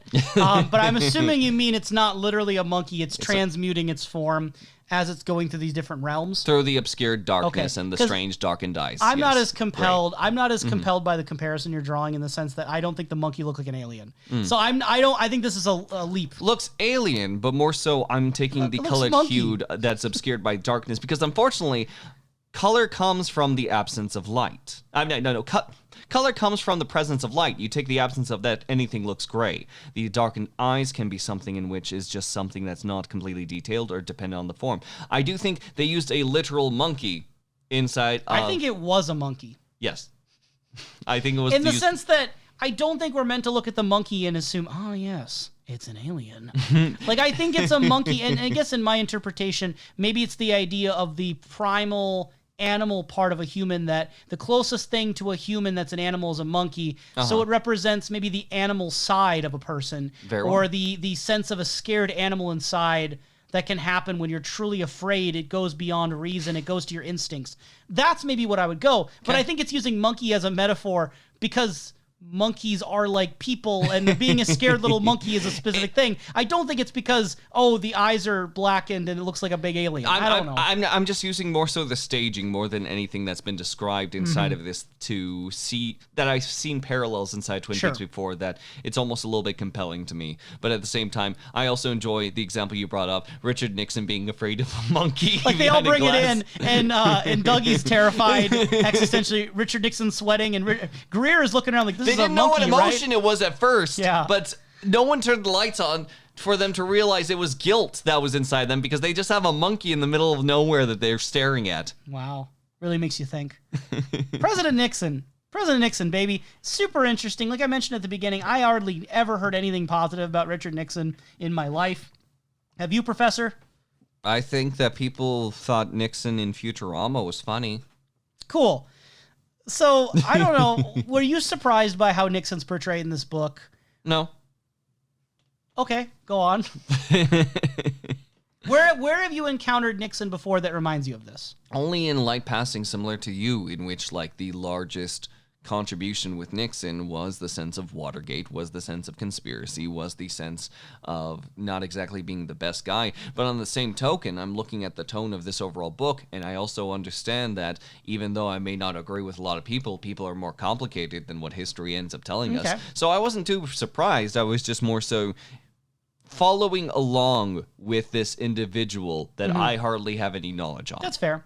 And we have no way to fact check it at this moment without doing more research. So it's interesting. He doesn't seem to be aligned with the Freemasons or the Illuminati. It seems like he's aware potentially of the Illuminati. He uses language when he's talking to others in private where it seems like he's aware of the sort of presence of the wise men, of the potential influences of the Illuminati without necessarily naming them by name. But we don't get the sense that he's like TJ Maxx or Lewis and donning the Freemason cult. So he isn't on that side. He's more of a neutral party, the same way that Dougie is a neutral party. But once Project Grudge dismisses all the UFO accounts and shuts everything down, Milford becomes Project Blue Book's original personnel. They do a bunch of sightings throughout the 60s and 70s. But what ends up happening is that when Project Blue Book comes to kind of a close early into Nixon's presidency, I believe, it's kind of shut down very quickly by this report that Nixon immediately doesn't buy because he doesn't trust the guy who made this report. He quickly allies himself with Dougie, who he had been in correspondence with through their letters over the years. Yes. That Dougie was using Nixon as an inside source during the Eisenhower administration. And some of the interactions between Dougie and Nixon show, especially with that prior interaction with the actor, shows that he's willing to keep his mouth completely shut, even if like light gesturing from the president, unless the president literally says out loud, like, yes, go ahead, it's your job, you can speak now. It shows a lot on the tight-lipped nature of Dougie and probably where they would be able to confide in each other a little bit easier. He's a man you can rely on when your back's against the wall, and Nixon was constantly back against the wall. Except if you're the brother of Dougie. Unless you are the brother, everyone else is free game. Everyone else is free game. One little anecdote that I thought was kind of weird is that at one point during Eisenhower's presidency, he disappeared for 42 hours while on a quail hunting trip in Georgia. I don't know the authenticity of that report in real life, but this gives obvious Major Briggs vibes, right? The idea that he disappeared for 42 hours. And one source, I don't think it was ever specified, says that Eisenhower had been approached by one of the Nordic types, i.e. one of the giant type of aliens or supernatural entities, that wanted the U.S. to give up nukes. Obviously, Eisenhower wasn't going to allow that during the Cold War. So he's like, nope, not going to do that. Whereas he received a counteroffer from one of the gray aliens who, they were like, hey, we don't need your nukes. We'll give you some technology. I'm going to assume weapon technology, by the way. We'll give you some technology. Just give us some, give him a cell phone. some genetic material. some of that genetics. So this is weird because it just says, from what I remember reading, it just says a source. It doesn't specify who. So it's like, did this happen? Are we meant to believe from the book that Eisenhower had been taken away on a hunting trip the same way Briggs had been taken during the fishing trip? He had been approached by two different entities, one being more like the giant and one being more owly and gray man-y and who knows what-y. And he chose the offer that involved keeping the nukes, getting the tech, and just giving some genetic material. And then what's the genetic material? What's the implications of all this? It's questionable. It is very questionable. But it also kind of keeps on like playing with the idea of warring factions, if you will. That this implies the good and evil route, I think, pretty nicely. If you want to use evidence throughout the book to support different conclusions, this is one where it seems like the Nordic type, i.e. the giant, i.e. more friendly to Cooper, more of an ally, more helpful, wants to de-escalate, de-arm, and considering what we've heard about nukes in this book so far, it seems like getting rid of nukes would be a good thing. It doesn't involve summoning the Antichrist. And then meanwhile, you have the other alien over here, which again, it says tech. I'm going to assume during the Cold War, And considering Eisenhower, it's probably military tech. It's probably weapon tech. And being exchanged for genetic material sounds extremely shady. Oh, well, you don't want to give away any of your genetic material. It seems like a steal to me. So I again wonder if we're meant to believe this happened or not, because it's just a specific thing for the book to randomly mention. Oh, by the way, a source says this. A source says this. Some source somewhere. No, I think it plays with those, and not though I do believe in the two separate factions. The good and evil is probably where I'm still, of course, like a little bit of skeptical. I'm curious. Like it definitely is not in our best interest for one of them. I mean, there's plenty for me to look at Bob and say, by my own personal perspective, I think he's evil. But at the same token, all owls as a whole, I personally am I want to hear it out from the owl side. I would like to get a council ready for the owls. I think that all we can really do A council of owls. is to take it seriously. We can only judge morality from our own human perspective. We can't judge what's good and evil based on our assumptions about the rules and mindsets and orthodoxies of these creatures. We can only judge them based on our moral scale. And last time I checked, the vast majority of people would say that sexually assaulting, abusing, and murdering your daughter Yes. is bad. It is very, evil. very bad, yes. And also murdering multiple people, including Teresa Banks. Okay, now let's measure up how many crimes we know about the Giants. And that's my point, though, is that all we can really say is that from any human perspective, Bob is evil. Yeah. There's no way to defend Bob. No matter what the motivations are, no matter what greater good there is, Bob is an entity that feasts on the pain and suffering of families. Yes.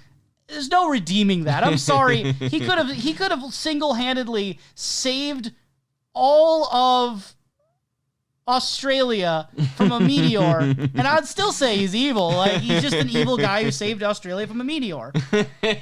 Whereas, like, the Giant, we don't have enough. We don't have enough evidence either way. The best we can really say is that he helped Cooper with clues to figure things out. But where did those clues leave him? And that was to the Black Lodge. He stole his ring. He stole his ring. Thief. He's a thief. Temporarily.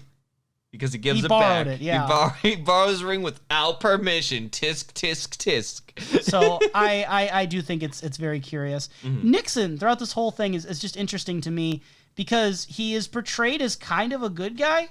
I say kind of because he still, like, again, does Watergate crimes. He's still got that crooked element, and I don't think Dougie denies it.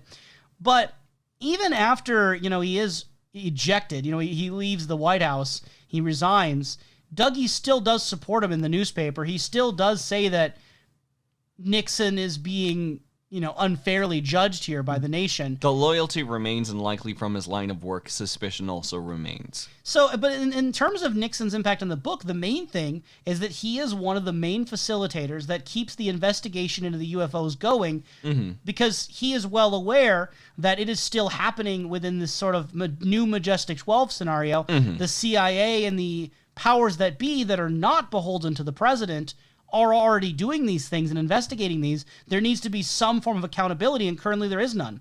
So if he can't rein in these powerful forces that, again, I'm going to say Illuminati, if he can't fight back against them, the next best thing is to counter it with their own research. And again, it seems like Dougie and Nixon's main motivation is to find out what's going to stop potential disaster.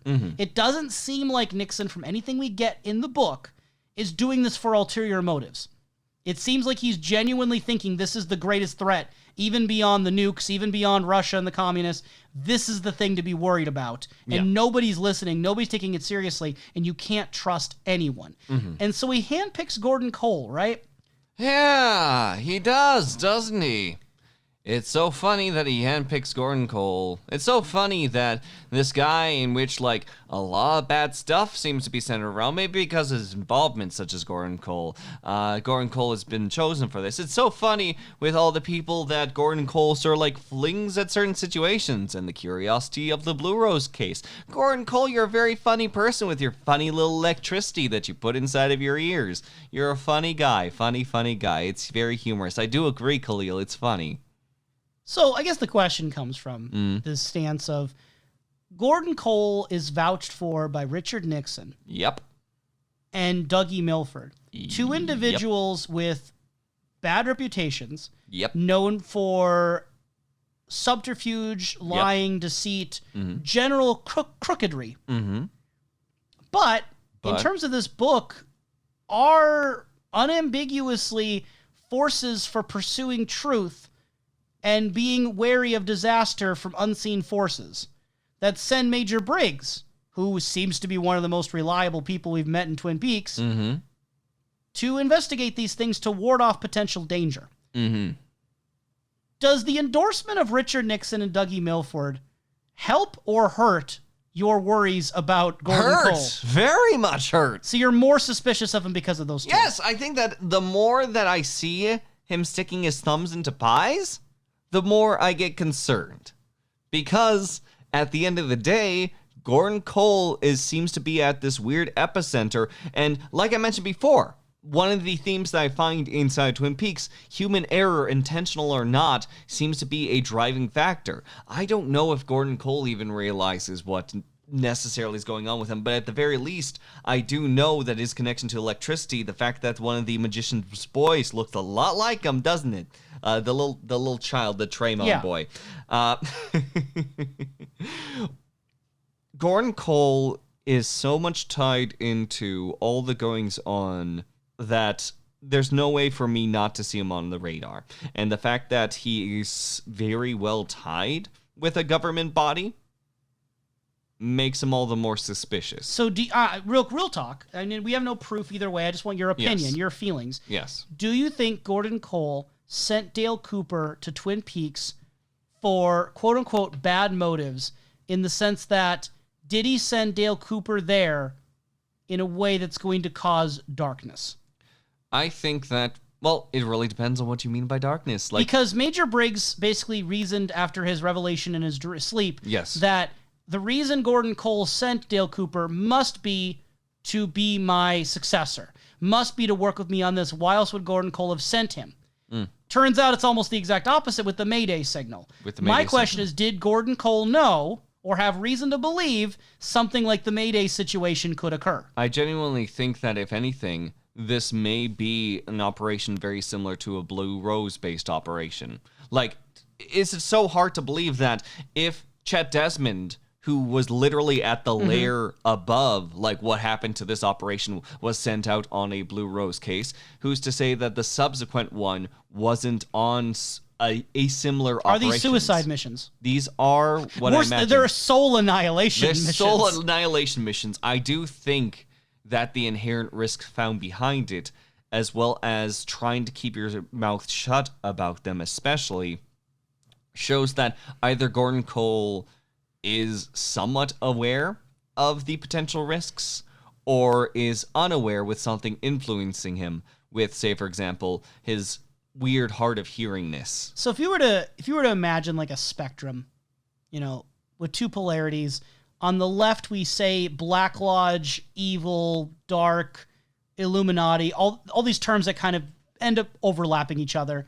And then on the other polar opposite side, you have your White Lodge, Freemason, independent, good, whatever, okay? If we imagine there being this binary and then all of the spectrum in between those two different alignments, would you put Gordon Cole smack dab in the middle, or are you leaning him a certain way? Black Lodge. How much?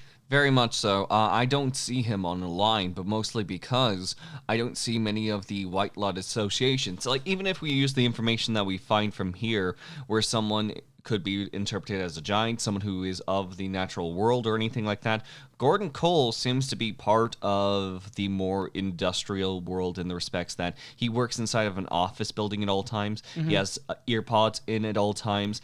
And though he may be insightful in some cases, for the most part, he is yelling things out into the world and letting them be done because it's all part of his work. It's all part of his job. I have no evidence that I can think of that would lean him into that sort of like White Lodge thing. He can hear Shelley. Shelley's okay. That's the thing. Like, Right. do you interpret that as in he is getting that, like, receiving credit, or is it Shelley giving that receiving Right. credit? So what is Shelley by extension of that? Shelley is cherry pie, I don't think hearing Shelley, which is Twin Peaks. I don't think hearing Shelley is going to be the case, but I do think that Shelley cuts through the static in a way that what are the big crimes of Shelley? What are the big crimes of Shelley? Marrying Leo Johnson. Is that a crime? No, though? that's victim blaming. I really don't think there's much. I mean, a lot of what she does is in self-defense. I think even the most like prudish of minds can't fully blame her for her affair with Bobby. Yeah. Considering what's going on in her life circumstances right now. Mm-hmm. I don't think she's given too much of crimes. She does make a cruel joke about Leland falling on top of the coffin during the funeral, where at the diner she's reenacting it with her hands. Mm-hmm. That was pretty mean. But it's also very funny. What I want to say is that there is something that goes on with Bobby and Shelley towards the end that makes a curious circumstance for something such as Gordon Cole. But if we are to take someone who is generally very caring, kind, and has done very little crimes, especially with her given circumstance, I mean, Shelley is a good candidate, and if she can speak through the static that is afflicting Gordon Cole and everything around him, and he looks at her in a very sort of like looking up to someone sense, you could almost argue that that's just because Gordon Cole is so deep into the electricity, into the points of what his work is, that this moment of freedom sends him to almost into a transcendent state. So, he becomes a bit different in his ways and mannerisms that seem more freeing than any of the more strict focus, and I'm going to be doing this, and you're going to be taking these orders. It seems that he's in a more zen state around Shelley. So, continuing this sort of alignment chart idea in our minds, this sort of spectrum, do you also put the people associated with Gordon Cole, like Dougie, Jeffries, or Albert Rosenfeld, or Nixon?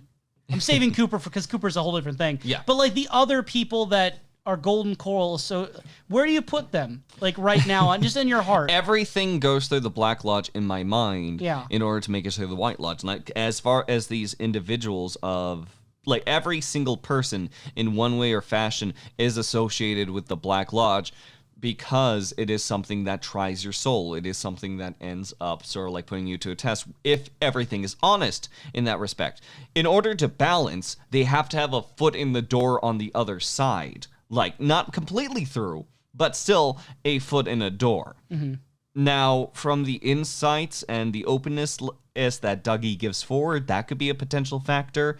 When it comes to the fact that we no longer see Jeffries, and it looked like he was caught in an ensuing panic before absolutely disappearing from the universe, I think that he died off inside the Black Lodge. I don't think that he could go any bit further. Do you think he was an agent for good or bad or nothing? I think he was an agent.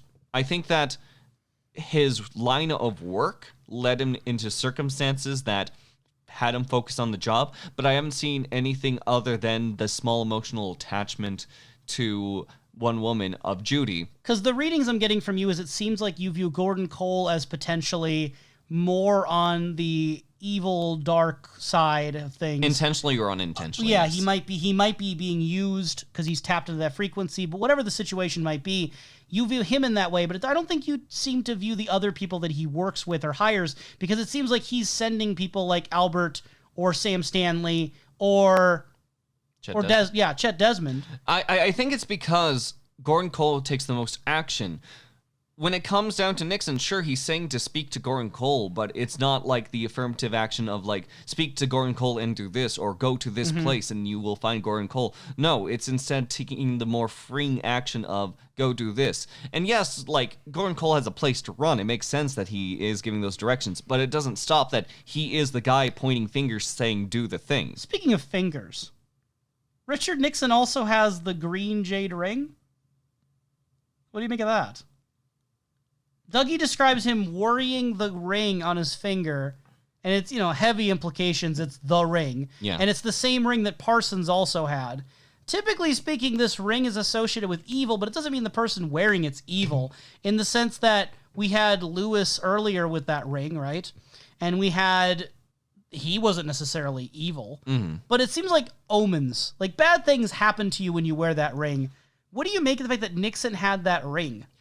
Take it from a point where one is to take a journey, and the one warning that you have is do not take the ring. Like, that is what we were given by the first instance of the ring, by the chronology of the secret history. I don't know if there's per se clear signs that say don't take the ring. The only instance that we truly get from not trying to take the ring are between both Chet Desmond as well as Laura Palmer. But we get to see more directly what's going on in Laura Palmer's head, and more emotionally, for the sake of, like, Dale Cooper saying, don't take the ring, Laura. No, don't take the ring. Very similar to the man who bestowed the ring upon Lewis saying, don't take the ring. It's a point of temptation. It is something in which, when given into temptation, that is when the true horrors and the true connection starts to begin between either the start of the trials or the loss of the trials. In this we know that Richard Nixon lost the trials. We know that Richard Nixon at least lost some the ways. trials in multiple ways, but still gave into some form of temptation, saw this overall thing that was on their person, and then took it in upon themselves. I think that there's also a point of Parsons. It's just the larger extension of what the ring means. What is that point of temptation? What is something in which, like, he would be willing to put on, and why did that counteract against him? It's funky in that respect. I don't think, though, that there was ever an instance where Gordon Cole wears the ring, or any of the Lodge spirits are seen wearing the ring. They're just, like, the Lodge spirits are known for holding the ring, holding it aloft. No one else is wearing the ring to show that they are being wed to a singular entity, or those entities are involved.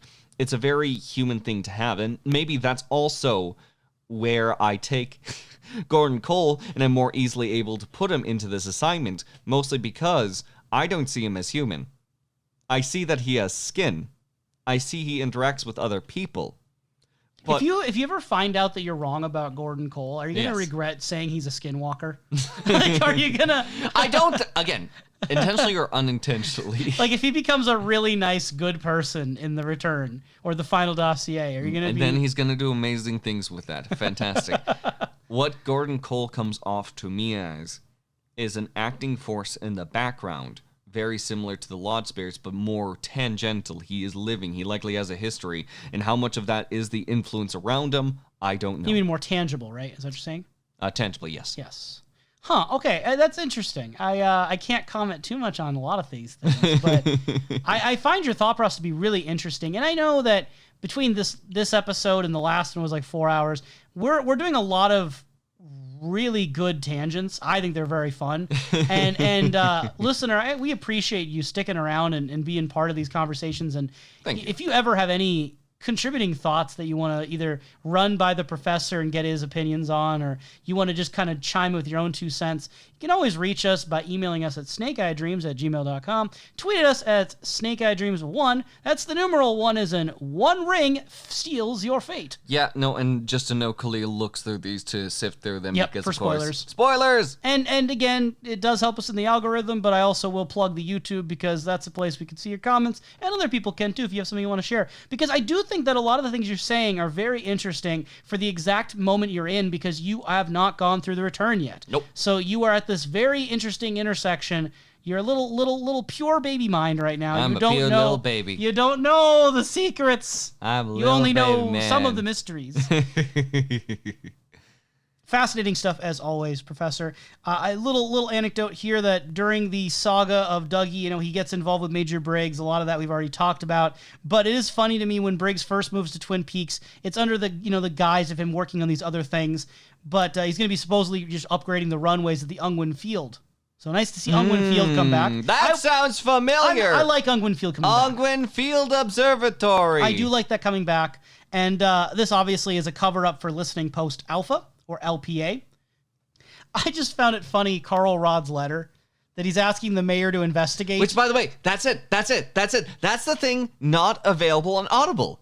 It skips that completely. Really? Which either A, makes it very notable that it's skipped, or B, maybe there was something like maybe on the CD that like it was completely skipped, like there was some sort of like right for the person. Does it to come mention through. that it exists even? On the following page, it goes deeper into Carl Rod's letter. Like, they do actually converse with it. So if you converse were about listening the at Audible, existence of would it. you notice it's missing? You would not notice it's missing. They still converse over the piece itself. It's just that you will not get the actual piece of Carl Rod complaining about all the lights and the sounds and there's That's people that are really part of the interesting. military. It's the one that gets skipped. If any, legitimately, I know I just did the call to action a moment ago, but like, if anyone does know why, I'd be curious. And the thing is, like, yes, it's a newspaper clipping, but the other newspaper clippings that are found later on are voice acted and read through. I'm almost wondering if what happened is they were trying to get, this is my best guess, is that it was a last minute issue where they were trying to get the voice actor who was going to do the voice, because this is the only part that Carl Rod would talk, right? So Sure. if they either were trying to get Harry Dean Stanton or someone else who could do a similar voice, and something fell through, they didn't get the voice actor, it was for only this one part, and I think maybe what happened is they just ran out of time, and they had to ship it out on the audio version because it was coming out the same time as the paperback maybe, or the hardcover, I mean, and maybe they just missed it, and Audible is using the same audio as probably the CDs, so it's just like that now. That's my best guess, is that it was an accident or a circumstantial thing where they just ran out of time because they couldn't get the voice actor. And my evidence for that would be this would have a different voice actor presumably than other sections. Yes. If nowhere else this character talks, maybe the reason it was skipped is because they didn't get the voice actor in time. Yeah, because the only other time like something isn't really voiced inside the book is earlier on talking about those independent files on, say, for example, like those sightings and what did they look like, Yeah. what were the sizes. But for the most part, the formatting there was all over the place. So I Yeah. imagine that was just like for convenience, just cut out completely. And just because like the tone of it would slow things down. I don't think Carl Rod complaining about the lights and sounds and the fact that there's strange military men coming around this overall place, or some shady men, I suppose. That felt more like the Carl Rod I know from Fire Walk with Me, this ranting and raving letter to the editor. Which I find very intriguing, I suppose, just Yeah. because Carl Rod is in Deerwood Meadow. Well, And more on that later. yay. More on that later. Yay. But yeah, the mayor very quickly was able to buy into the idea, though, that this is part of Reagan's Strategic Defense Initiative. They're going to do some weather forecasting stuff. Don't worry about it. We can't get into it anyway. Okay. And Mayor Dwayne was like, okay. Okay. And just never poked or prodded it any further. I'm sure that Carl Rod adjusted eventually. Do you think that he just like sits in the same spot because he's not really offending anybody? Like there's no real strong stances. They just like, yeah, he's always been the mayor. And he just sort of like sits there. Because I don't know anything like Mayor Milford does. Other than we're like described that as his brother, as Dougie went further to the right conservatively, that says that Dwayne went further to the left liberally, and he might have been a little left of center then. But it doesn't seem like Twin Peaks is some kind of socialist utopia. Yeah, I've never even seen him like behave in a left sense. I don't see him behave in general other than yelling. I don't see him behave. Incoherently. That's completely fair. Completely fair. I really do enjoy the picture we get of Douglas Milford in the 80s, that, you know, it's been so long since he was in Twin Peaks that by the time he returned, people really didn't have that negative reputation on him anymore as much. And obviously they knew about his feuding with his brother, but for the most part, he was just known as this rich, eccentric guy who would drive around in antique British racing cars wearing scarves, or as I wrote, wearing scarves, Wearing scars. goggles, racing caps, and gloves.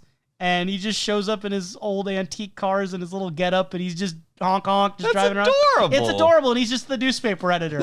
So he has a great like cover up. Like you would never guess that this is this man. This is Richard Nixon, co-conspirator, alien investigator man. What do they look like? Richard Nixon, co-conspirator. They look like Men in Black. They look like just like everywhere they go, they're inside of the suits where go the watch shades. the movie Will Smith. Not the movie Will Smith. The movie Men in Black. Starring Will What's Smith. the movie? Will Smith. Oh, man. Yeah, no one knew where his fortune came from or how he'd managed to hang on to it through 4 divorces, but man, they knew he was wealthy, which goes to then explain Lana. We talked before in the last episode. It does seem likely that Lana could just easily have found out this man had wealth based on the way he lived and his reputation within the town. But otherwise, there's the potential of secret agent. the secret eight. Like, there was something that caught me for the longest time when it came down to the series of Twin Peaks, and that was why in the first place with Dougie, unless like she was trying to get to Dwayne in some I kind- always assumed like just the money. motivator. It's money. But the money, money. usually, like there'd be a nice through line, you know. You marry the rich guy to get money. Not to That's mention, it. is the mayor known for being especially wealthy? Like, I'm sure the mayor gets money, but out of all the people inside of the town, in which it seems like there's these larger warring don't know. factions. I think there's maybe a it's the difference. path of least resistance because they don't seem to be married. Well, I don't think it's necessarily has to be super wealthy, but it's someone that she can get to buy her things and do things for her. I think there's an appeal to that for people. Dick would sell his house for her. Yeah, he wouldn't throw away the competition for her, though. He didn't give her the win at the He end. has standards. He does have standards. Somewhere in his heart. but Lana's interesting here, and I like the tone that the book strikes because Major Briggs identifies the possibility that Lana is an agent, that she was sent by Illuminati forces to kill Dougie, and that was the real reason she was here, et cetera, et cetera. And I think that fits. Yes. I think if you want to view Lana as a stealth agent, it fits. And the fact that she claimed to be 19 but was actually 25 is an excellent parallel to Josie, who also lied about her age when she married the older man. Yes. I feel like there's a distinct parallel being drawn on purpose so that you can think that she's like Josie, and Josie also was being, I don't know if I really say sent. I think her and Eckert were more equitable terms, but she was going there with the express purpose of killing her husband. You could argue Lana was doing the same, but you could just as easily argue that Lana got involved with Dougie for the money, didn't expect him to literally die during intercourse, and the next morning he's just dead, and then inherited the money, and then once everything fell through, it's basically as soon as the check went through and cleared, she immediately ditched. I also enjoy the fact that it makes it clear inside the book that Dougie has gone through multiple divorces, yet he still had a fair amount of wealth for himself. The fact that, if she tried to divorce or anything like that, that could be a partial amount of money, for herself, but if we are to say that Lana is the Black Widow sort of situation of this little spider that's just sneaking in and trying to take it all. Hey, here's a way to make sure that there's no way for this wealth to pass down anymore. Hello, I'm Lana Milford. So, in your heart of hearts, do you believe Lana purposefully killed Dougie? Yes or no? You really can't have much of them. I know you want to do a maybe somehow, but either you think yes or you think no. It can't be Schrodinger's Lana Milford. I say no. I personally do not think that she purposefully killed him. I think it's a fun fan theory, though. I think it's the hardest part about it is that it's compelling on both ends, but mostly I'm lean on yes, because if you had to target wealthy people, why go on to two of the most, where the eyes would be, family? I think, again, Dougie... because she later on, instead of going into the middle of this town, and maybe she funds her efforts to do, to get where she goes next, but she goes to someone who's much more clearly has the wealth and just tries to enact a plan against that individual later on. The fact that she's in the middle of nowhere with wealthy old men, maybe it was an easy target to get to that point, but I still can't help but be still a little suspicious. I think that Dougie's an easy target. Dougie's an easy... So I think it's just the idea that this is a man who is known to rush quickly into marriages. He's known to spend his money and have money lavishly. I think he's an easy target to latch onto. Now, why she's there, what she's doing, it's uncertain. All we really know is she has a Georgian license plate. Yeah. She's from Georgia, the state. Literally the opposite end of the country. But she also could have just been running away from something. People go places. People move. They do. I don't know. I think it's funnier if she's not an assassin, because then that means that after this life of espionage, intrigue, and secrecy that Dougie Milford lived, that's how he died, is just that. Just there's no big... I think that's funny. It's funnier that he would be undone this way rather than assassinated. So I personally prefer to think it wasn't an assassination. Fair. And also, I gotta laugh, the newspaper clipping that we see in the book announced his death with the headline, "He died with his boots on." Again, he's the editor of this newspaper. He is the editor of this newspaper. He was the editor of this newspaper. They immediately I don't put think that he's article... getting into the job the next day. No, and it's right above a cutoff article right below it that's about donut eating. So it's just this, like, it's on the front page, sure, but it's he died with his boots on. It's not like, you know, a very mournful, sincere Douglas Milford, 80-something, you know, has passed or something. No, it's like he went out, man. And it's just a funny tone to set. Whoever got that article, I think, knew him. Not knew him with a capital K, but knew him with a lowercase k. You know what I'm saying? No, I thought the capitalized K would be the big emphasis. I think he knows whoever wrote that. I believe they know the Douglas Milford would get a sense of humor out of it. They just don't realize the force of nature they're writing about. I think that they got the humor of the guy though, and I think I'd like to believe Dougie would enjoy that headline. Okay. So the last thing with Lana we do have to at least acknowledge, right? And I want your thoughts on this. It is implied that she dated Donald Trump. So I want to know what you think of that. It's phrased that she dated a bizarrely coiffed real estate mogul in the 80s. Who's bizarrely coiffed real estate mogul? Is there not more than one? I have seen a lot of people, when this book came out, talking about it being most likely Donald Trump. Okay. If it was going to be a specific person, it would be him. This book released in 2017, I believe, when during the Trump presidency, it was being written during Trump's first, well, currently as of recording only presidency in the United States. Mm-hmm. We'll see how that ages. But I think it is meant to be him. I really do, which implies that Lana Milford had been involved with Donald Trump. What do you think of that? I think that it's the same theme that we've been seeing with Lana Milford this whole time, and I think that overall it was an action that just maybe happened. The dialogue enough is not enough for me to say it's cemented down, and if it is, it's the bizarrely, it's the phrasing. It's like it's someone with a weird hair going on. Like that's what. And again, in the 80s, Trump was huge for that. And maybe that will be the case. But I think it's just to not try to get too far into attention of politics. There's just been so much overload. This is a political book. It's a political book, but what I'm saying is that from the politics of our modern day, I've heard Trump's name blasted on all cylinders so much that I get exhausted. I understand. Just hearing it. I'm just saying I think it's in the book. It feels like actively a light switch has been turned off in the back of my head because it's just tired of Trump. Yeah? That is... Apparently Lana Milford was at some point too, because then she went on to go marry a hedge fund manager. Good for her. Good for Lana. For her. I like the... Hedge fund manager! Got the money, baby. I also really enjoy here the way it's worded that Lana stayed in Twin Peaks for about 6 months after Dougie's death and, quote, after giving emotional support and comfort to the grieving mayor. I just love the phrasing there. She certainly did, didn't she? Certainly did. I don't know how much emotional support Lana Milford can give me, but you know what can give me emotional support? Cats? A log. A singular log, is more comforting than any cat, and I'm saying that while looking at my cat as she looks away.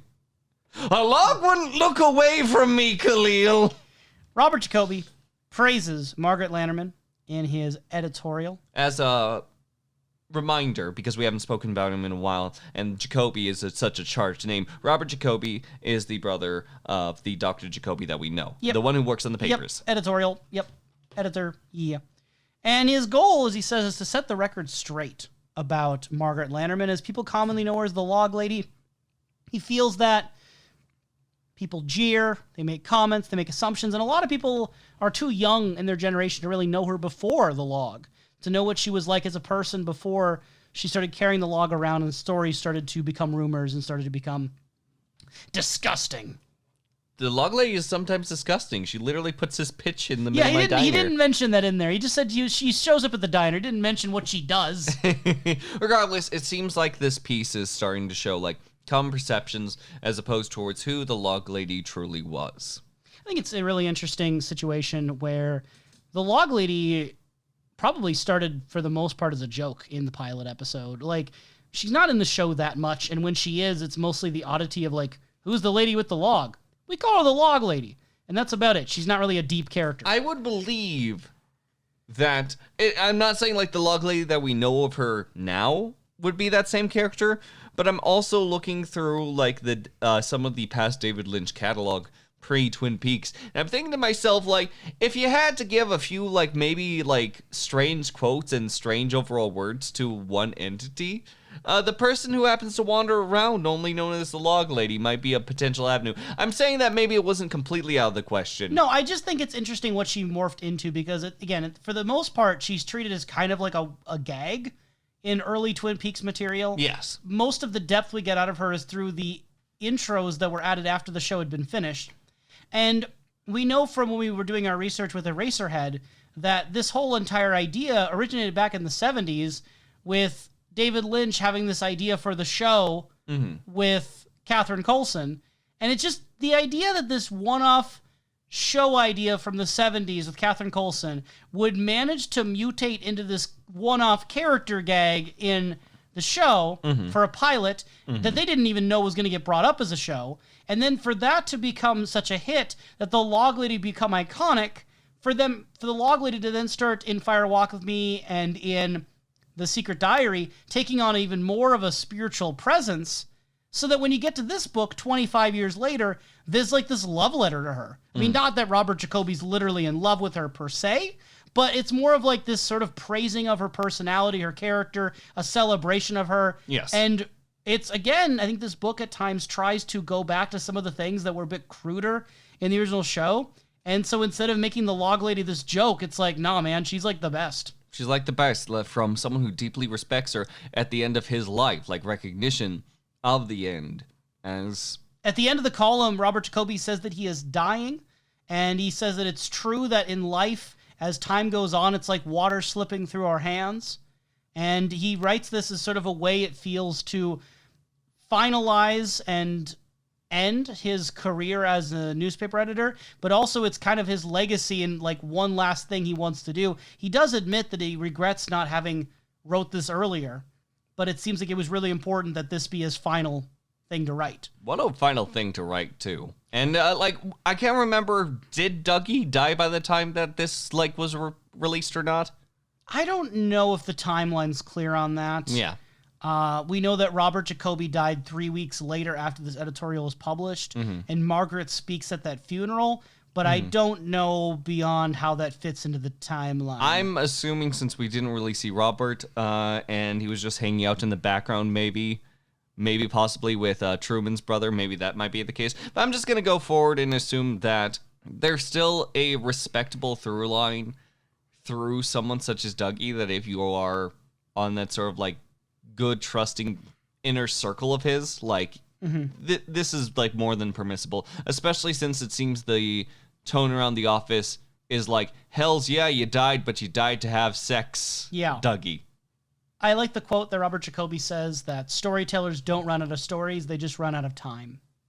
And he says it's someone else's job now, and I'm kind of I don't know who's in charge of the Twin Peaks Gazette-Post anymore. It's unknown about it, but at the same time, the idea of legacy and those sort of musings, it's a dialogue that, coming from the Jacoby family, I can see.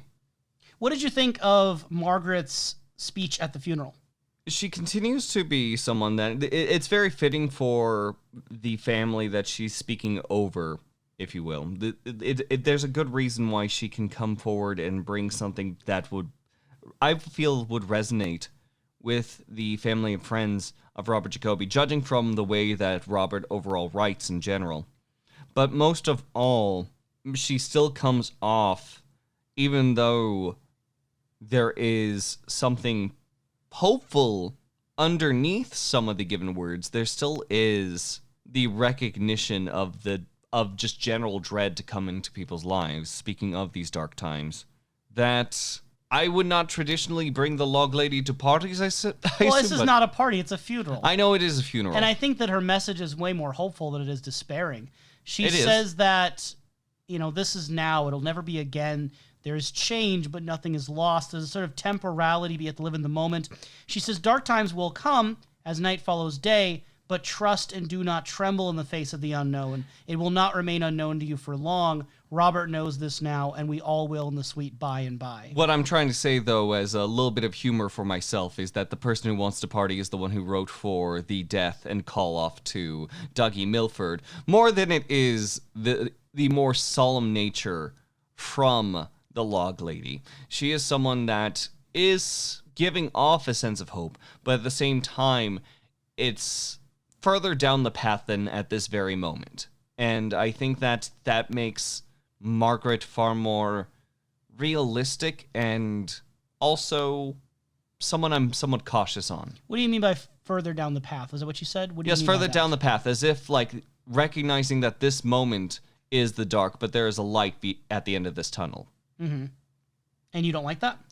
I'm still processing that, especially with everything that we have handled with the Log Lady and how she has spoken to some of these other characters later on. It more seems that this version of the Log Lady is able to let go of sadness and tragedy by the nature of accepting after acknowledging that these things pass. And through this sort of long-term mindedness and peace within herself, seems to be more resilient toward, or should I say more resilient against, despairing over things. So it seems like she's saying, like, don't become fearful and angry and anxious about the things you do not know, even during these dark times, because things will eventually pass and you will know too one day. It is something that is a lovely quote.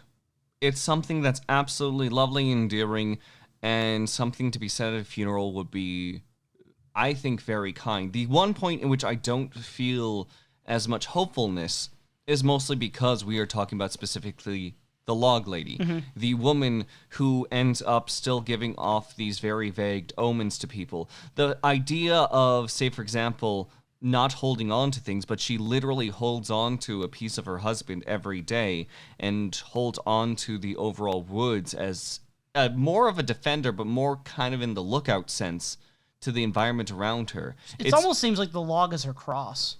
The log is her cross in one way, but if you want to take it into an additional recognition, because she finds this log and specifically has a feeling from this log after the death of her husband, I mean, There's a lot of ways you can interpret it. the big one that I want to like bring forward potentially is Josie's a doorknob. Yeah. That's a piece of wood. That's definitely one interpretation. Yeah. So there's a lot of different things we can do here, and I do want to kind of bounce around them. Jacoby says that Margaret Lanterman is the sanest human being he's ever met. So Jacoby believes that Margaret Lanterman here, and again, now we know for sure, Coulson is the maiden name, according to this book, and then Lanterman's the marriage name. Yes. That she strikes Jacoby as incredibly in her right mind. So if you believe Jacoby is a good judge of character, then you may also add that to a potential argument in her favor. But Yes. Jacoby is, again, questionable in his own ways, which we'll get to. It seems as though the book suggests that her experiences early on as a child, when she had the alien abduction scenario with Carl Rod, that changed her. That worked on her brain in certain ways. Yes. That Robert Jacoby felt that she remembered more than she would admit. And it seemed to give her an air of maturity in the form that when they were in high school together, while they were all struggling through what he called the turbulence of adolescence, she seemed unaffected, self-contained, observant, and utterly serious. So it seemed to have removed her innocence, but in replace of the innocence, it gave her a sort of peace and ability to distance herself and look at things more objectively. Call that a good or bad trait. I guess it depends on your perspective of adolescence and such, because she seemed to have lost the childhood joy and optimism, but also at the same time did not give in to the lows of that sort of time period as well, from what we're told. And like you said, she kind of became sort of a protector of the nature. She studied forestry, would have worked for the Forest Service if they would have had jobs that were for women that weren't just secretarial. And Margaret's aligned as something kind of an early feminist, and obviously very much an environmentalist. Yep. She got married to a local legend, basically a folk hero, Yeah, compared to Paul Bunyan, of all people. Yep. Bigger than life. His name was literally short for Samson, which I thought was cute. He's described as a third-generation woodsman who also loved poetry, and it was the first and last time Margaret fell in love. Where's my ex? It feels like that is the very tone of this man. Yes.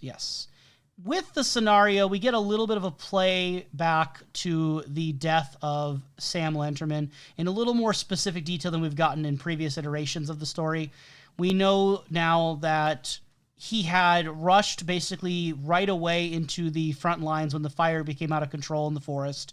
And this was right at the time of their marriage. Like, it was like their wedding night, basically. Yeah.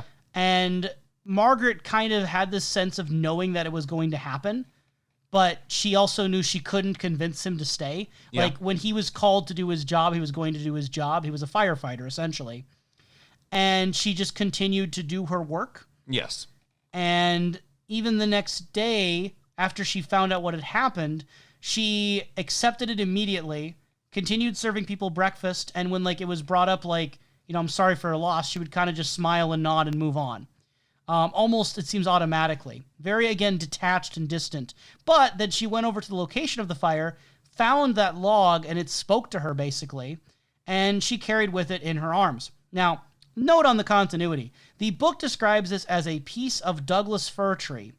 However, the series, including the Access Guide as well, has always called it a ponderosa pine log. We are getting a retconning of the type of log. Yes. I think this was probably just a mistake.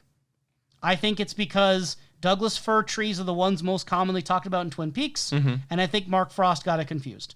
Otherwise, he might be doing it to insist the idea of multiple universes. I just don't think it's meaningful of a difference. How much is something that has been mistaken? Because this one was actually inside of an article. How much is mistaken by the overall writer? How much is going to be something in which, like, this is just a red herring? But how many if times this is it is a close unintentional? friend, if this is a close friend he dearly respects, I think he would want to get his facts straight on that. I don't know. I like to believe that Robert Jacoby would have got that right, is I guess what I would say. Okay. But her reaction does give off a sense of calm that can be a little unnerving, because she went through a tragic, horrific incident that, even as Robert Jacoby notes, would, like, you know, really hurt someone. And Margaret never showed the outward signs of that. She didn't show the signs of mourning and loss. Robert Jacoby puts, quote, "Grief can lead to madness, but it can also lead to clarity. It doesn't matter whether it comes to you in the form of a burning bush, a lamp by the side of the road, or a voice from a piece of wood. What matters is whether or not you listen. And then, of course, you have to act on it." There's a lot of ways you can interpret the log scenario. There is one possibility, like you said, that, again, transmutation, that the soul of her dead husband went into the log. And that is what she hears. She carries around her dead husband in the log. As one does. As one does. And that, therefore, it is literally communicating to her as the soul of her husband. Soul of her husband, or something that is associated with her husband. If we want to in the take respect the twin... that, like, this overall great legend, someone who was overall looked up and respected to, maybe by extension looking up and respecting the log and whatever it has to give forward. So it's one just is the literal, essence. one is metaphorical. Yeah. You can take a literal reading or a metaphorical reading. And if we filter it through sort of the thematic motif sort of lenses of Twin Peaks, you've got the idea that wood is a conductor of fire, the same way that you might have, like, a wire or a cord being a conductor of electricity. Yep. So if the soul is in some way linked to the fire or electricity, there is the idea that the wood could carry the spirit through the way that the wood would carry a fire. There is something to that potentially. There's also the element, if you take a non-supernatural route, that I think even maybe Jacoby would jump in to say that this is a coping mechanism for her, that it's carrying a piece of her husband, again, metaphorically, forward, and it's, again, maybe her cross to bear, her albatross to bear, something to carry with that symbolizes the weight, but it's something tangible, and it makes it more real to her, perhaps. So there is maybe a psychological component, too, of carrying around the piece of the log as a way to deal with and cope with the trauma, because, again, she doesn't show signs of having to go through the grieving process the way that most people do. So it's maybe that this log was a form of displacing those feelings onto an object. Possibly. What makes you so nervous about the Log Lady or generally wary of her? Mostly because of what scenarios she usually gets involved with, what sort of things happen inside of her lifestyle, and the entities that are oftentimes affiliated with those independent parts. For the most part, we do not see active connections as much through someone such as Major Briggs, who we know to have those triangles. But as far as the Log Lady, if we are to interpret those triangles, if we are to interpret the fact that she lost the love of her life after an overall wedding had occurred deep within a fire, which intrinsically has been involved with some of the worst things that happen inside Twin Peaks, and fire to be walked alongside with. The fact that she is inherently carrying a log, and a lot of the associations she has are against fire in many respects. There's so much that falls onto the Log Lady's plate that it almost makes me nervous or kind of cautious on what sort of lifestyle the Log Lady lives, how she's able to handle life outside, and whether or not forces are maliciously even playing with her. Who knows? Maybe that whole entire thing with her overall husband was a Book of Job style situation where she ended up losing something that ends up sort of testing her faith. The involvement of Margaret at the end of season 2 is also curious, where she shows up almost on cue again with the jar. The idea is that, quote-unquote, the Log Lady stole Pete's truck, that of all the people Wyndham Earle chose to dress up as the Log Lady. There's things you can tease out of that, for sure. Margaret's a very believable character to me in the sense that she's another example of the town's inability to help people, that there is no community resource to aid. Margaret lost her future, essentially. She lost half of her life, essentially, in that fire. She lost a path.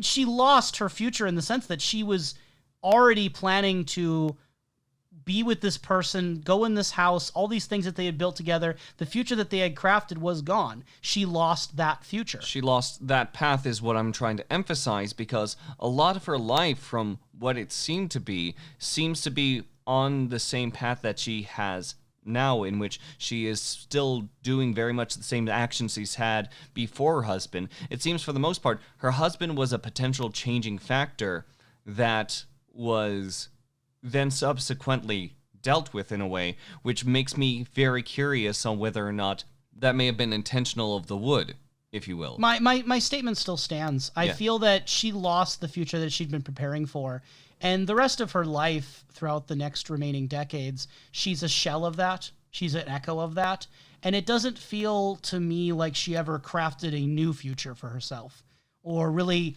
set apart a new path. So to lose that and to lose this significant part of her life, it doesn't feel like this is something that either the town's people, the Bookhouse boys, the resources at their disposal were in any way equipped to help. She's another victim of this area and of circumstance that ultimately is a tragic figure, and I don't know what could have been done, because I remember when we were talking about the scenario with Margaret in The Secret Diary of Laura Palmer and how Margaret had been unable to help Laura. I think it makes a lot more sense in the context that it's not that Margaret Lanterman was in some way negligent of her duties to help Laura, more so that I don't know if Margaret would know how to help Laura when no one helped Margaret. What resource came from Margaret when fire consumed her life? Nothing. And I think the best thing Margaret could do was warn Laura, like she did outside of the roadhouse, that when a fire starts like this, it can consume everything. Because Margaret lived that. It wasn't just a bad dream, it's been her life. And I think that in that context, I'm a little more open to the idea that I don't think Margaret could have done much for Laura. I think Margaret's been in healing her entire life. She's been in that trauma, and I don't know if she's ever been able to get out of that, so I don't know what she could give Laura either. Yeah, and as far as when she's speaking out to Laura, we kind of have to deal with a little bit more mysticism of recognizing the situation. Elsewise, A, why is Margaret even there in the first place? But also, B, like, we might have to believe the log actually might compel her towards that general direction. Elsewise, how does she know so much about Laura Palmer at the time? There's also the dreams. The dreams. There's also the dreams, but if someone said that they saw into their dreams and they wanted to warn you about a great fire and they came out of nowhere, what if you were wrong? Yeah, you gotta have perfect confidence. Margaret is someone that may be able to, through those dreams, interpret that Laura is the same as potentially her husband, where she can only give potentially a warning. I almost am curious on whether or not she holds a similar regret, or even a regret in general, that she might hold on to Laura as with her husband, if you will. If, like... Afterwards, yes. You never know. I don't think we have any indications much either way. No. And it's, again, another character like Sarah Palmer that we don't know where their mind is when they're left alone. Mm-hmm. We don't know... Because the best we get is that, again, Hawk knows where she lives for both Sarah and for Margaret, but I don't get the sense that Hawk necessarily goes to either one of them. There's also a curious humor in the sense of, like, again, fighting a fire, if you will, fighting a fire one way or another. Right. The fact that Margaret's husband, a very accomplished firefighter, it went out and, in a way, as off as, like, the statement is on its own, the fire won. Yeah. The fire won. Similar to how Twin Peaks in general ends as well. In But a you way, still have the fire to fight, won. and that's but the you still have hard to part. fight. You still have to fight, and what do you say? What do you say about the fact that the fire keeps winning? Mm-hmm. What is your other option other than to keep fighting? I think that's the darkness that Briggs faced as well. Mm-hmm. Now, Sam Stanley, is he winning? Did Sam Stanley win? Did Sam Stanley win what, lottery or something? Life. Just life in general? Yeah. Sam Stanley seems to have a job at the end of the day. Does he? What kind of job? Like he does the FBI thing. He works at the Going Cold. No record of that. No record of no go gods. Yeah. Isn't he like listed amongst the agents on the report though? Yeah, from years ago in 1991, 1992. It's stated that he was put on administrative leave after an unspecified breakdown, possibly related to alcoholism, and that there's no record of him returning to active duty. Alcoholism. Potentially. So when Agent TP reads this in 2016, for the last 25-ish years, there's been no evidence of him having any job with the FBI. We do not know where he went. Isn't that just great? Isn't that just wonderful? I assumed that when Sam Because- Stanley was mentioned, you would zoom in on him. No, I didn't. I was looking at the list, and I think at that point, like, there was a lot of things going inside my head at the time. I was like, oh yeah, this seems to be like an interesting closure point. This seems like little bits of here. But no, Sam Stanley just kind of like being shoveled off into the corner potentially, especially with like the reference to everyone we know and love along the way. Sam Stanley didn't seem like the type of person in which like that was his first job amongst the FBI for the He did seem like more of a rookie than Desmond by comparison. A little rookie than Desmond, but at the same time, between like how Cooper talks about him and how he ended up talks about him not having a job on the ball, so he has a history of not being great. But regardless, a history nonetheless. Like it didn't seem like any of this was his first time on the record. I don't get your point. I think that this case broke him.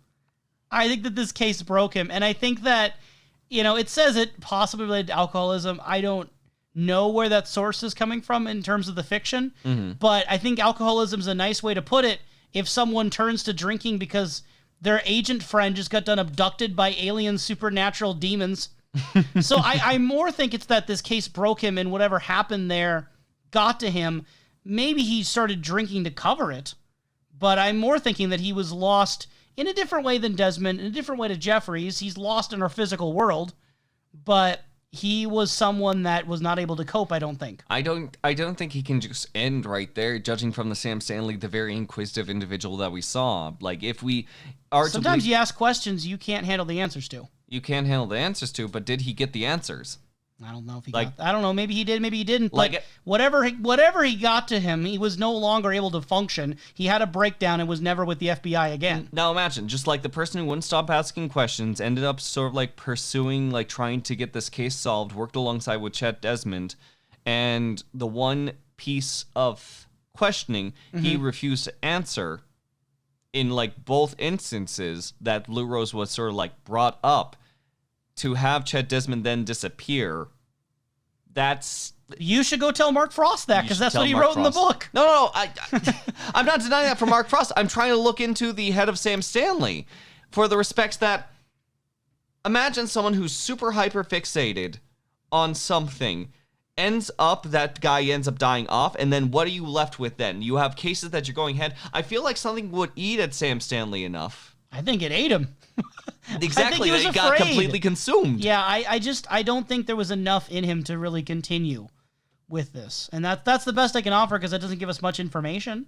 It gives us something of an ending for the character, but not much more than that. Also, note here that the series and film state that Deer Meadow is in the southwest corner of Washington, whereas in the book, it is only one county west of Twin Peaks, hence Carl Rod's association with the town, and Carl Rod being able to complain about the Major Briggs construction. This is a change. What do you think about it? What do you think about Deer Meadow suddenly being moved to a different part of the state to be closer than Twin Peaks? We know Twin Peaks is like a magnet for things. We didn't realize it moved whole entire towns. I was unaware about how close Deer Meadow would even be in the first place relative to Twin Peaks.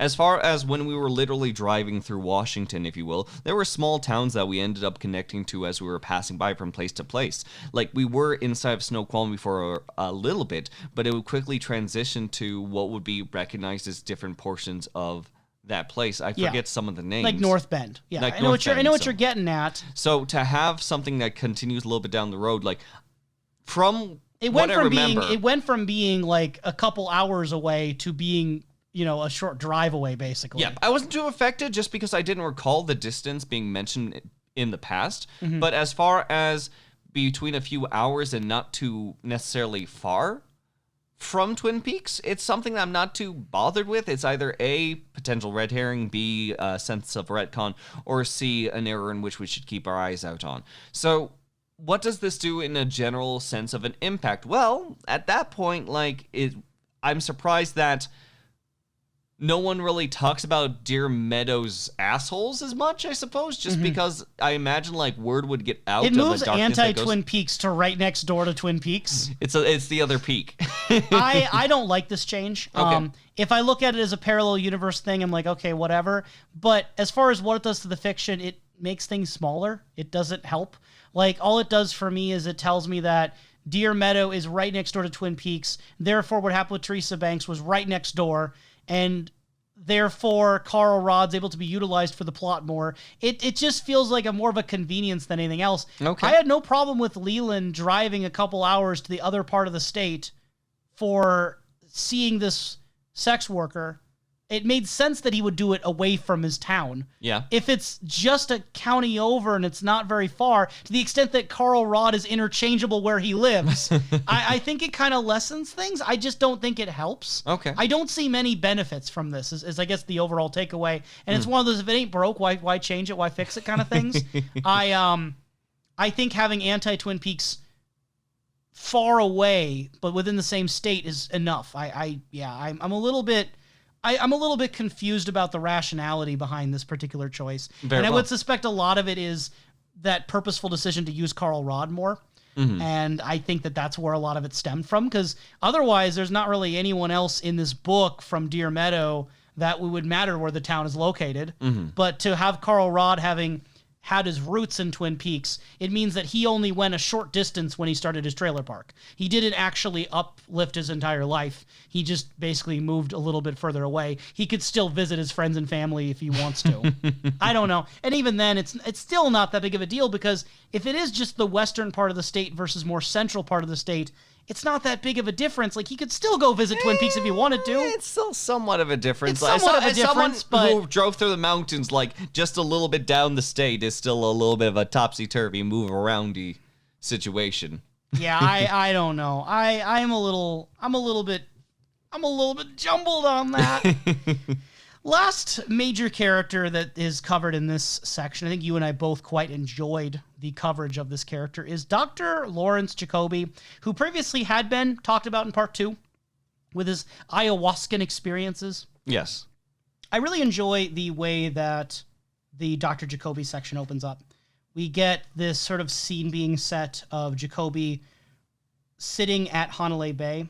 He talks about this is where his mother's ashes were scattered, and he's about to scatter some of his brothers.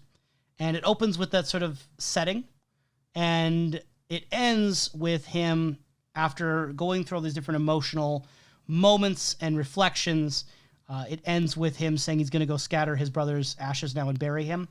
I think that it sets this really nice personal tone that, if we're thinking of other people that have written in the stories, it's closer to like Hawk's more transparently conversational element, but Jacoby feels a sort of heaviness in this conversation. It is not casual by any means, and it is a statement that he's willing to put out there in which he does acknowledge that he takes any and all blame for what happened to Laura. Like, he acknowledges that Leland actually killed Laura, but he takes full blame to the point of even saying, like, look, I know you might take my license, but that's what the case is, that's what the case is. He's not hiding or running.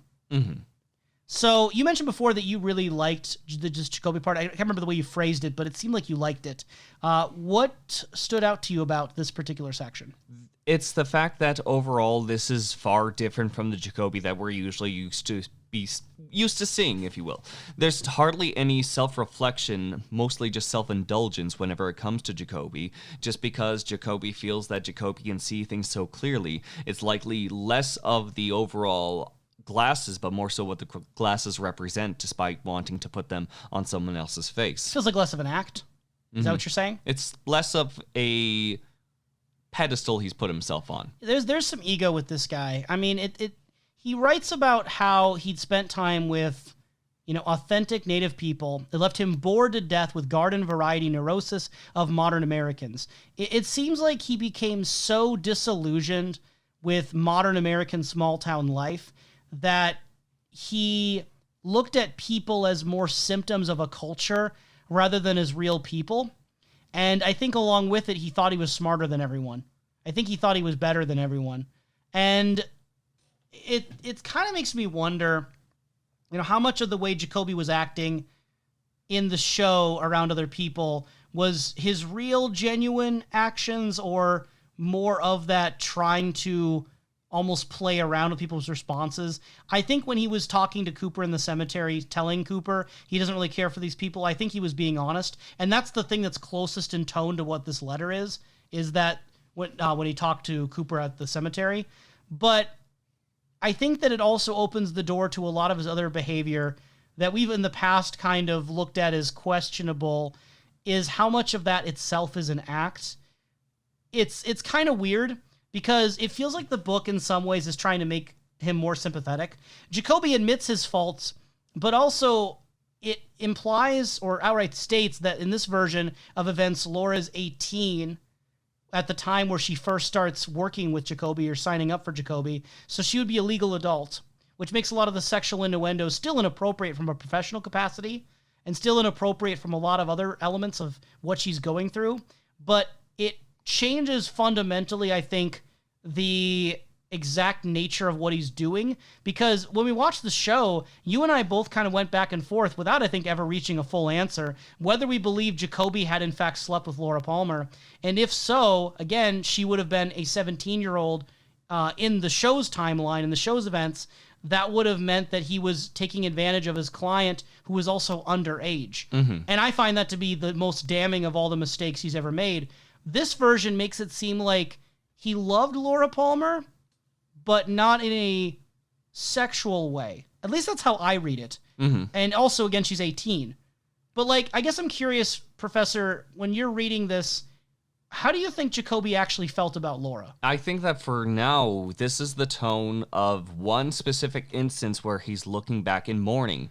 Unfortunately, whenever, say, for example, if one is to vent inside their writings, I don't think that one thing is going to be too far compelled, depending on the person, I suppose, but how horny they were for them at the time. So as far as the action of just like describing this individual who is now long gone, who he's seen the impact of the family, that time has now passed, if there was a sense of horniness behind it that was seen behind rubbing the tie, if you will, that's not in his head at the moment. Inside of his head at the moment, in the time of the writing of this, happens to be someone who is at a loss, someone who has known loss, and someone whose outlook on life has been shaken thanks to Laura Palmer and her involvement in his life. Mm-hmm.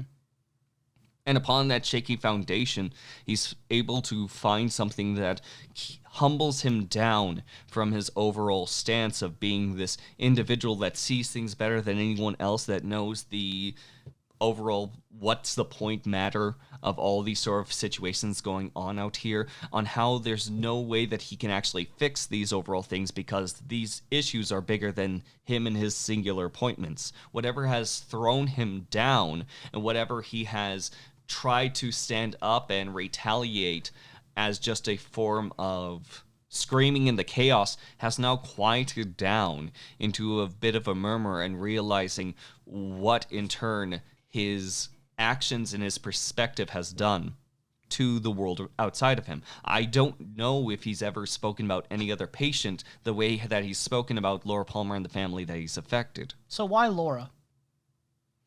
That's the best question of all. Why Thanks. Laura? Thank you. I Why- really was proud of that one. Why Laura is a question that you can place literally in any point in Twin Peaks, for any character, for any motivation. Laura Palmer is emphasized, sure, in this prom queen I don't know status. if Catherine ever did anything because of Laura Palmer. I don't know. Catherine found out Laura Palmer died and didn't have any For reaction. anyone who says the word Laura Palmer from their lips, because I don't think that she's ever even mentioned the girl. No, Anyone that's that fair. has had Laura Palmer exit their lips, there's apparently been some sort of pull and give and take that may be the greater interest of whatever this lodge is. Why Laura Palmer for Dr. Jacoby likely is because she already was a person of influence to everyone outside So her. it's less to do with Jacoby and more to do with who Laura was. Yes. Because that's the question. It could also be both. I think it's probably both. But, is the effect because of who Laura was or who Jacoby was? Yeah, I think it's Laura having that effect on people that seems to be outside of her control. Mm-hmm. But then also I think it's in Jacoby speaking to someone. See, it's hard because, on one hand, I want to say it's speaking to someone from that younger mindset who isn't as entrapped by modern society. And because of Laura's disposition, whether he knew it factually or maybe just sensed it, she wasn't as reverent for the morals of her society. If anything, because of her associations with people like Ronette and Leo and Jacques, she seemed to run a lot counter to the sensibilities of her culture around her. Mm-hmm. Maybe he sensed that, but I also think, and this might be the most, is that maybe he sensed that she was a searcher, that she was looking for something the way he might have been looking for something. Because in Johnny, he worked with someone who was, again, younger in mentality and probably younger in age when he first started working with him, maybe. But then also someone who was outside of society. But I think the difference between Johnny maybe and Laura is that Johnny is content and at peace, outside of occasional emotional disruptions. Whereas Laura is someone who is lacking, who's searching, who's trying to figure things out. And maybe that's what stirs Jacoby in a way as well. But on the same token of that, people lacking and people searching, Jacoby's literally a psychiatrist. If there's one thing that I imagine would come up a few times, are people lacking and searching and likely seeking an answer by paying the psychiatrist. In the way that Laura is? In the way that Laura is? What way is Laura doing it? Spiritual.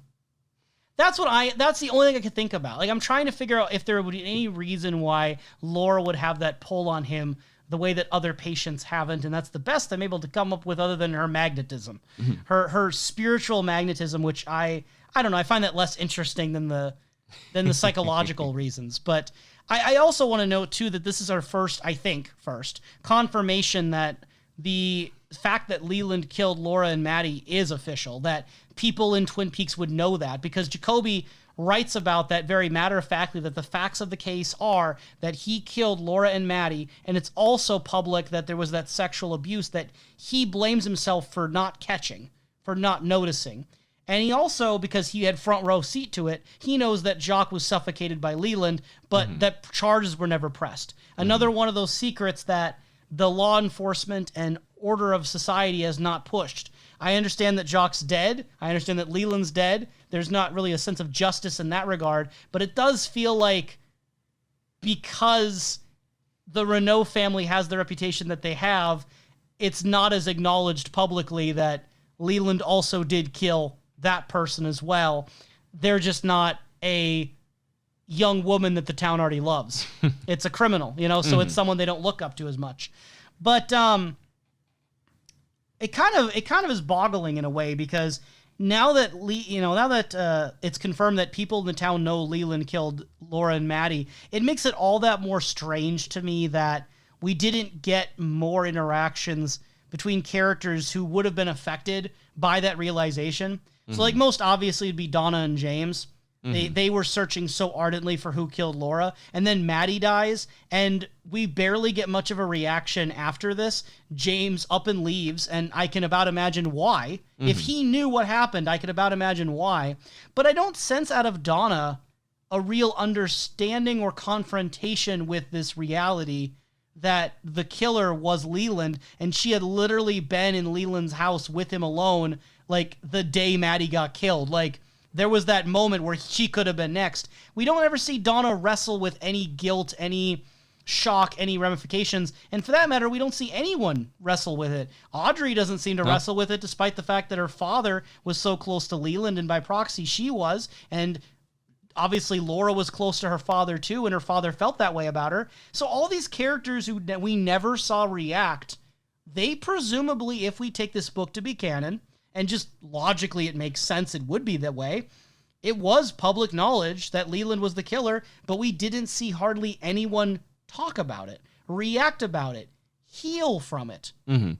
My question for you, Professor, do you think that was on purpose, that the writers were trying to make a statement about grief that no one talks about it? Or do you think, like, they just didn't know what to do and straight up didn't do it? I had for the latter more than the former. Though with the former, there is something compelling to come from the nature of Twin Peaks that is discussed throughout the media itself. People such as Truman overall making commentary of the darkness out there that they have to fend for themselves, but at the same time the constant actions of just trying to keep this overall calm status quo and just focus on the better things before some Dale Cooper messes things up. This is something that we've spoken about time and time again, and to have literally the town react this way, because the more that they can end up falling into this, the more that they can end up sinking into the end of grief, I would say that it complicates things even more for that end of Laura Palmer, that wanting desperately to just move past it and just desperately want to try to claw their way back to that Twin Peaks that they remember. Like, forgetting about that, there's something compelling there. But do I truly actually believe that there just wasn't an answer during the point of production on how much they want to lean into that, or what scenes would actually work out with that, as opposed to what others might interact and just have a harder time with?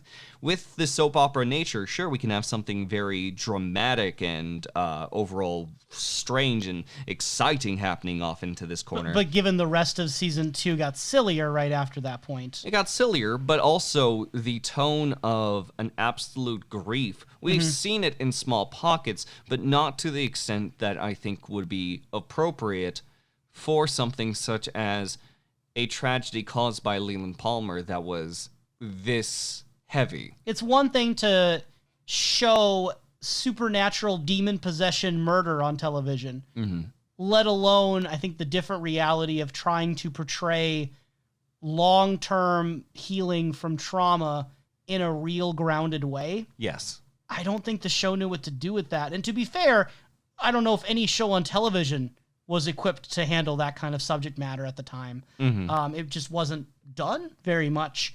And I do think it's a weakness of the show in a certain respect. I think it's a flaw of the show that characters like Sarah Palmer just got straight up ignored. And I think you mentioned before, and if not, I'm bringing it up out of my falsified memory here, that Jacoby as a character kind of got dropped a little bit too, that he was going to be investigating Laura Palmer his whole life, and then we never really heard much about him talk about Laura Palmer the rest of the show. Now we're getting a chance. But the show kind of didn't do much with Jacoby after that point. Not in a serious way. It's because it was the tone that was conveyed that was the expectation of the show. When someone says that they're going to be exploring something for the rest of their lives, that's going to be something in which you would imagine they would have some physical involvement as investigations are continuing, where someone is going to be digging and snooping into things. Well, the more subtle and the more, I would say, truer nature of struggling with something and looking into it for the rest of their lives is more of the internal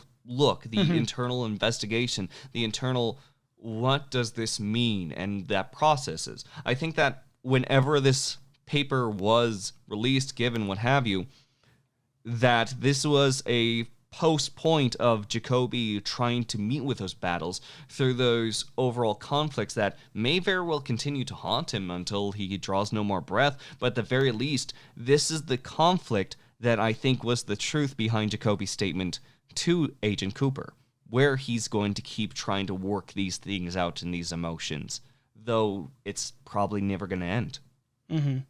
I don't think it's purposeful. The show ignored a lot of the trauma and grief. I think especially Donna's the most egregious case in the sense that after presumably learning that Leland had killed Laura and Maddie, Donna's next storyline, was her involvement with trying to figure out who her father was between Ben and Dr. Hayward. And it's such a soap opera like plot line where I'm like, what happened to Donna's emotional response? Again, Harold just died. Like, so many things that happened to Donna that I could understand the argument that she suppressed it all and that's why it's not brought up. But I don't think that the show put the work in to convince me that's what the purpose of her silence was. It just felt like Donna kind of went on pause for a little bit and then resumed with the storyline. I mean, we've seen like some of her antics with her father, if you will. That's more so just kind of like a, I would say, Twin Peaksian accepting, if you will, that maybe that carries off, or maybe those are just involved scenes. I think we have to do the heavy lifting. We got to do some of the heavy lifting, but is it impossible for me to believe that? No. But at the same time, like what we see by Donna by the end of that, though, with everything boiling over, like it matches for at least the context for the final episode where everything just pops. I think a useful thought experiment is to think about the characters who knew Laura or were connected in some way to Leland and how their lives are affected after the killer's revealed and Leland dies. Because, again, the show doesn't make it clear that everyone knows Leland's the killer. But if we go by this book, it is public knowledge.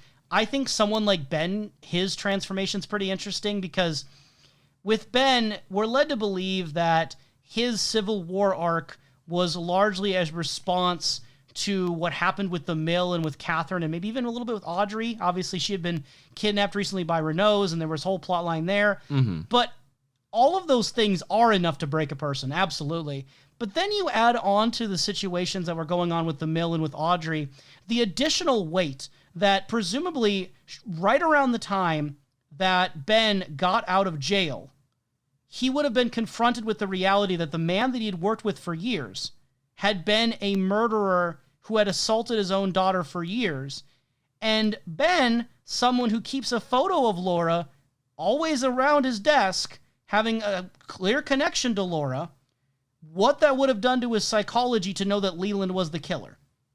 What that would have done to him, specifically, after almost losing Audrey in the way that it happened with Renault. Is it hard to believe, then, that that would be part of his breakdown with the Civil War? I don't think so. I think that matches up. It adds more reason why, again, James left town. So, I don't know. Tangent aside, I just think it's mind-blowing that this is the first confirmation we can really point to, unless we're missing something, that these were, in fact, things people could have known in the town, and just collectively everyone decided to ignore it. And that's where I think there's a sort of emotional honesty that I have to respect about at least Jacoby calling it out in himself and in the world around him. And it harkens back to Bobby Briggs a bit for me at the funeral, who called out everyone like, you're all the reason Laura died, and I am too. Like, Bobby taking ownership, but also acknowledging no one did anything. We all knew she was in trouble, and no one did anything. Again, they hid the fact that she was in trouble when she was alive. They pretended not to see it. And then when they found out who she was killed by with Leland, they pretended not to feel it. When she was alive and when she was dead, people did not acknowledge Laura Palmer. And I think that there are some people like Jacoby who afterward at least began to. And Jacoby says that, you know, people are very quick to blame an individual or blame society, which is something he had done, and to distance themselves, to say it couldn't happen here. But he, throughout this writing, Jacoby emphasizes that people need to give into their sadness, take it into their soul until it breaks them and remakes them. And I really think that that's an important message, to be honest. Like, obviously, every extreme can be dangerous. If someone wallows in sadness in a way that hurts them, no, I'm not recommending that. But do I think that the town of Twin Peaks needs to be yelled at a bit about not bottling up their emotions, but instead letting themselves feel grief, letting themselves process their emotion, stop blaming everyone else, stop ignoring it, just feel this? Because like he says, there's no lasting comfort to be found in avoiding pain. I think he's right about Twin Peaks. Like, I think he's on the nose about that. Well, where does that leave Jacoby now that effectively, by the end of this, even with this overall realization, even if like there's some growth and understanding for his overall pain, even if there's certain wants that he wants, at the end of the day, and especially after this overall letter, that's Twin Peaks. How's it changed? How has anything changed around him? I don't think that his worldview has shifted enough other than him actively hurting aspects of the world around him. I don't think that anything's getting better or going to go better for Jacoby. What would you say would be the better approach? Like, what do you do? You know, if this isn't going to make a difference, what would? I don't think that there is a better approach. I do think that, though, he's living in still the worst result. I think that one quote that I think I mentioned to you, I can't remember if it was on pod or off pod, is that you can do, and I don't think Jacoby has done everything right. You can do everything right and still fail. That is a human experience. Yeah.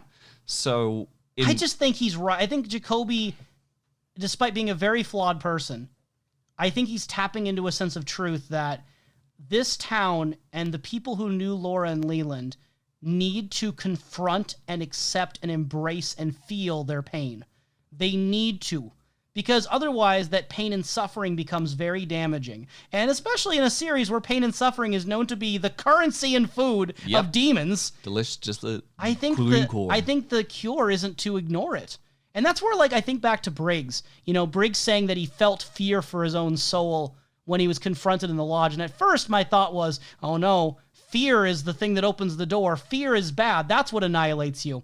But I just take a step back and I'm like, no, because fear is human. I mean, it's rational to be afraid of that. I get that. It's whether or not it consumes you or whether or not you are willing to face it honestly and openly. Or do you run? And then I think about Cooper in season 2. That dude be running. Cooper be running, panicking, unwilling to face it when it came down to it. Whereas I think Briggs did face it. Which, by those overall words and just like judging what the Black Lodge is in the broadest of terms, is it a question of, is it the intensity of both these emotions, or are the doors always open? I mean, fear and love are just human experiences. They are, and I think that they are involved with any sort of passionate response people have. So to say that these are things that open the door, if it's not the extreme and the lodge is just around us more, maybe it's just like worse as it gets more extreme. These are just the trials and tribulations that we must face, especially in the world that is corrupted around us. Good, though, that Jacoby did lose his license, because he definitely deserved to lose his license.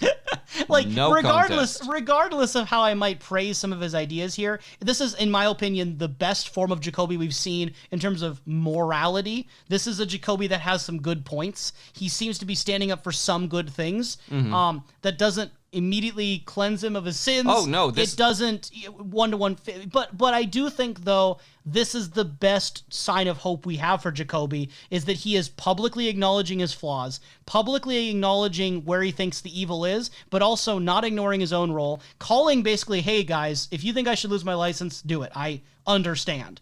And acknowledging this within the scope of he's now burying his brother, he's at a time of low feeling, and he's not running from it. This is not a Jacoby in which we are seeing that is the completely redeemed and everything is better now, join our side, Vegeta.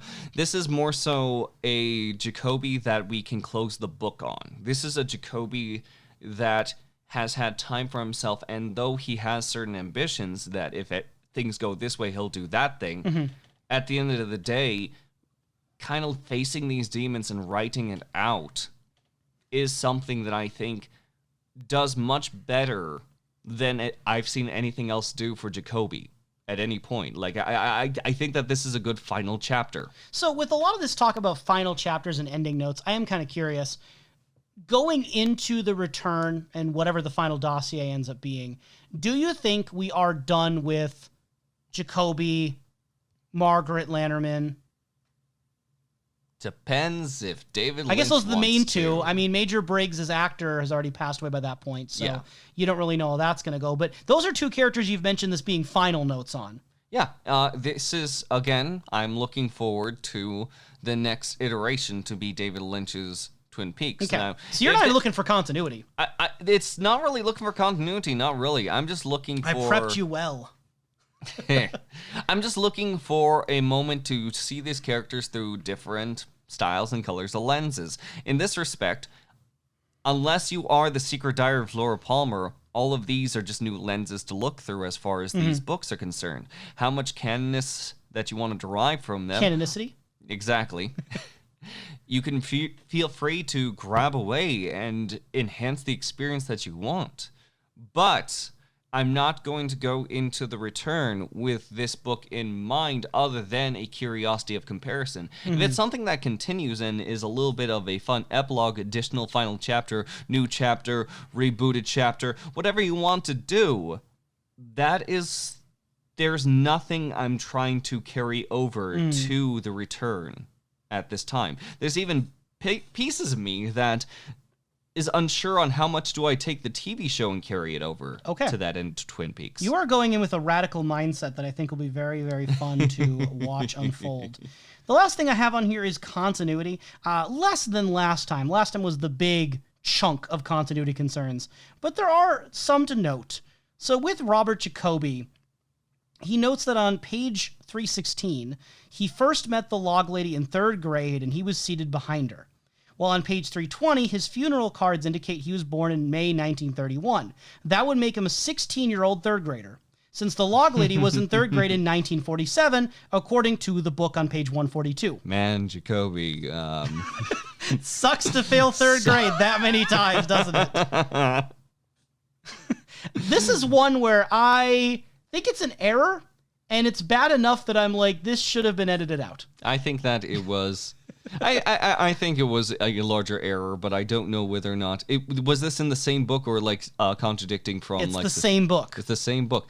I think... Literally, the age of Jacoby, Robert Jacoby, and the age of Yes. Margaret Lanterman are different enough that he would be a 16-year-old 3rd grader if he's telling... And you can't accidentally mess that up if you're like, man, I remember when I sat behind her in 3rd grade, and Margaret Lanterman's, like, scratching her head like, you were in high school. He was sitting there as a student teacher. Yeah, like, that's not sitting behind her. Yeah. In one of those tiny little 3rd grade desks. That's where If he's 16 during the time, yeah, just like one of them. This is 16. one of those differences where I think it makes the book worse. I think it's incredibly small. Maybe he's a liar.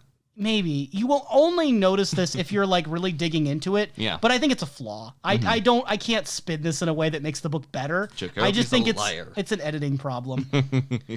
It also states that Robert Jacoby died in 1969 before Milford bought the Twin Peaks Gazette and changed its name to the Twin Peaks Post.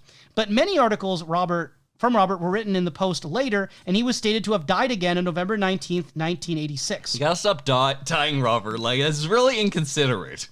That's crazy, right? So, like, died in 1969 before Milford bought the Gazette and changed the name, but then also wrote later in 1986. Professor, do you want to defend this, or? It's it's a bit more wild. It's one of those cases with, I don't have page numbers. I'm just going off the Twin Peaks wiki for clarity. How much do you believe in, like, the crossing of alternate timelines? How much do you want to go to a point where these are personal red herrings to, like, cause a Edit ruptured foundation? Like, already there's some issues with the book as is, so to continue to wobble that sweet, sweet foundation... I just keep making more errors. Just spell everyone's name wrong, put everything wrong. I think that... Have President FDR in the 90s. That's the question, right? Like, how much, if you're trying to show a distrust, and how much can you show to be incorrect inside your book? How far is too far? This is because, like, if it's like self-contradiction, it better have a good, like, reason to exist. But this doesn't make any sense why anyone would lie about it or hide it. Like, it doesn't... Well, I would say it's to rupture a foundation, potentially. But also, my question There's is... enough for that. My question for you is that, how do you feel about red herrings? They can be good. But if your entire book is made out of red herrings, it's starting to smell a little fishy. You catch my drift. Yum. It's too much. I have no problem with a red herring now and then, but I feel like this book, at a certain point, I'm reaching for substance, and I am finding air. And You're finding fish. that's not a good thing. Get the fish. You and I have talked off-pod a little bit about this already, but the book states that Douglas Milford changed the name of the Twin Peaks Gazette to the Twin Peaks Post prior to when the series takes place. But in the show, it was still called the Twin Peaks Gazette. People audibly would say it was in the Gazette. Now, possible counter to this is that maybe still people called it the Gazette, even though it was literally the Post. Counter to that, the newspaper props seen in episodes 18, 23, and 26 say the Twin Peaks Post. So it's so confusing. On the show, they called it the Gazette, but it was shown in props to be the Twin Peaks Post. Yeah. So that's weird. Again, maybe they just called it the old name. They're not used to the name changing. It's something that they've called it for ages, But then the version that was sold to the public as official merchandise with interviews to the actors... is called the Twin Peaks Gazette. Which the actors, emphasis underline, the actors. My understanding is that the Twin Peaks Post is the real newspaper in Twin Peaks at the time of the show. Yeah. They call it the Gazette because that's the old name. The Twin Peaks Gazette, released in the 90s, is an official product based on the Twin Peaks Post called the Twin Peaks Gazette. Likely because if they called it the Twin Peaks Post and the people said on the show it's the Twin Peaks Gazette, then that might just kind of like...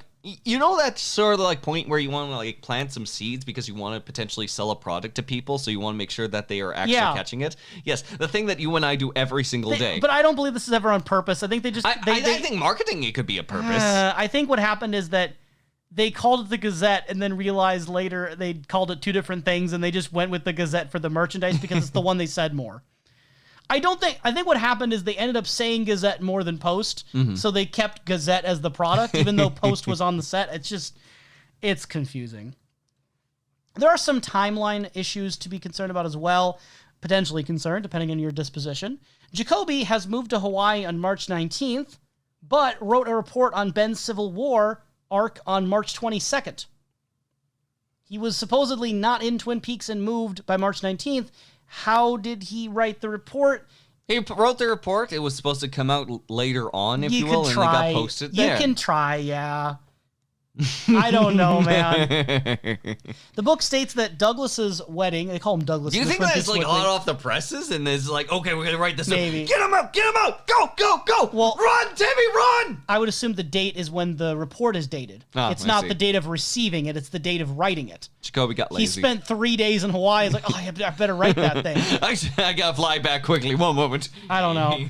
And again, I mentioned that the wiki calls him Douglas, which is fun. I always say Dougie. I think sometimes I'll see Doug. I don't know. Douglas is... I say Douge. We mentioned this one before, but Dr. Jacoby states that Laura was 18 the day she began consulting him. But in reality, in the show, it says that she died at 17. The counter from the Twin Peaks wiki is that Laura might have lied about her age, because if she's 18, she doesn't have to inform her parents, whereas she's 17, he does. So it's possible she lied about her age. She was 17. He thought 18, etc. Mm-hmm. Also to note, the Secret History of Twin Peaks has Jacoby stating that Laura began seeing him 6 months before her death, whereas the secret diary of Laura Palmer states that she began seeing him over a year prior. So was she with him for over a year or only 6 months? Depends on whether you take the secret history, which is known to be full of errors, or the diary, which is not known to be full of errors. Or we just meet in the middle and call it 9 months and we're good. We just compromise. One whole difference can make a whole baby. Anyway, the book states that Briggs received the Cooper message after Cooper solved Laura's murder, while in the series it was during the investigation. The counter-argument is that the message might have been detected on 2 different occasions. I find that to be a really lame answer. That's probably the best you could do, is be like, yeah, there's just 2 messages that say Cooper. But it's like, it's kind of weird because, yeah, the one that's described is verbatim the same one that happened during the investigation, not after the killer. That's a timeline one. To me, that's an error. I don't know if it was on purpose or not. I think it isn't. I think it's just a mistake. Very well. What do you think? No, I do agree. I do genuinely feel it's a mistake. I think he just got messed up on like when the Cooper thing happened. But anyway. Last couple here relate to the Archivist, or the Archivist, or the Archivist, or whatever you want to call him, a.k.a. Major Briggs, talks about Douglas Milford. Talks about Milford with contempt when recounting the events of the 1940s, but starting on the page where he begins to talk about himself within the first person, as noted by TP, he talks about Milford fondly. This shift in tone and behavior regarding Milford might indicate a change of Archivist. It is kind of curious because the way that the Archivist character describes Dougie for the first like half of the book or so is very cautionary, negative, whatever. And then as it gets on, and again, that narrator change happens, again, Douglas is more of a positive figure. It does make you wonder, like, was Dougie writing those parts about himself and negatively because, 1, negative self-esteem, aw, poor Dougie, or 2, he was trying to distance himself, like, they'll never believe I'm the Archivist, Douglas Milford, if I write about Douglas Milford negatively. I mean, I feel like a little, maybe not in the same chin-stroking manner of being like, yes, no one will realize, but more so, if you had to, like, work with a tactic, for one, when, like, Major Briggs is brought up from an Archivist later on in the overall book, and Major Briggs is actually writing it, it's, like, inside of this little document, a quick way is just make a note of it and just keep moving on. The less you say, the less damning. But then the other end could be the contrarian end of feeling like you have an emotional stake on this individual, that you can say these aspects about them, directs more so of a narrative focus that could throw people off. In a positive way for a realm of secrecy he might have to be through. And honestly, as far as someone who might have a few things to say about himself, I think that Dougie does fit into that overall realm in the first place. So Dougie was a little self-critical at certain points, you think, to purposefully... I think he could use it as a means of purpose, but I also think that he's willing to just sort of like write himself off as that. Fair enough. This is kind of related. The Archivist constantly uses the uppercase I, or Roman numeral looking I, every time he should use the number 1, indicating that his typewriter does not have this key, although the common real-world usage is to use a lowercase I, since it is the exact same symbol. Or L. Again, it's typed, I can't tell what I'm reading. The Archivist reveals to be Briggs, and then put the picture of the typewriter, which has the number 1 key, and starting on the next page with the transcript of his discussion with Milford, he uses the number 1 instead of any substitution. So the working hypothesis from the wiki is that this is again to indicate a change of Archivist. That Douglas Milford typewriter had the 1 problem, whereas Briggs's doesn't. Because when it goes to the first person I, the numeral 1 is used. It's very compelling, to say the least, especially with earlier on when I'm trying to figure out how this Roman numeral 1 and 2 is working off into this little corner, except when the number got inconsistent with, say, for example, Hank, but on that same token, the one with Roman numeral 1 and Roman numeral 2 for the book section was where the Cooper cipher was. Like the sort of like the reflection, that was where the books was. So wouldn't potentially, if someone knew more of the mythical goings on and had more stake in Cooper, wouldn't it make more sense for, say, for example, Briggs to be the one typing that section? That one, I'm unsure. I don't know if this book is 100% put together perfectly. I struggle. I really struggle because I I know that putting negative opinions out on the internet is scary. And I also know that we're preaching to Twin Peaks audiences and Twin Peaks fans. If you love this book, I understand why you would feel that way. Thank you. There are very good things about this book. There are moments that I really quite enjoy. But I also feel like there's got to be other people out there who resonate with kind of my mixed emotions when I'm looking at all of this. And I don't know, when all is said and done, after you've gone through the return and the final dossier, what your thoughts will be on this book in hindsight. But I ask you, Professor, for mercy and for understanding, can you at least understand why I'm mixed on this book? Absolutely. Okay, that's nice. That's nice. Because I feel like I feel like someone's gonna think that like I'm just a hater, but I legitimately love aspects of this book. I just think that there are things in the editing and things in the construction of this that I'm like, I don't think everything's on purpose. I don't think every mistake on here adds something. I think at a certain point when you have 5 pages in the Twin Peaks Wiki of errors, not all of them are productive. Not all of them are helpful. It can lead to a shaky foundation, and I get why that might be appealing. But when I'm constantly having to like double check if someone's 16 or 8 in a timeline because of how screwed up it is, we have made so many jokes on the show about what is time in Twin Peaks. Yes.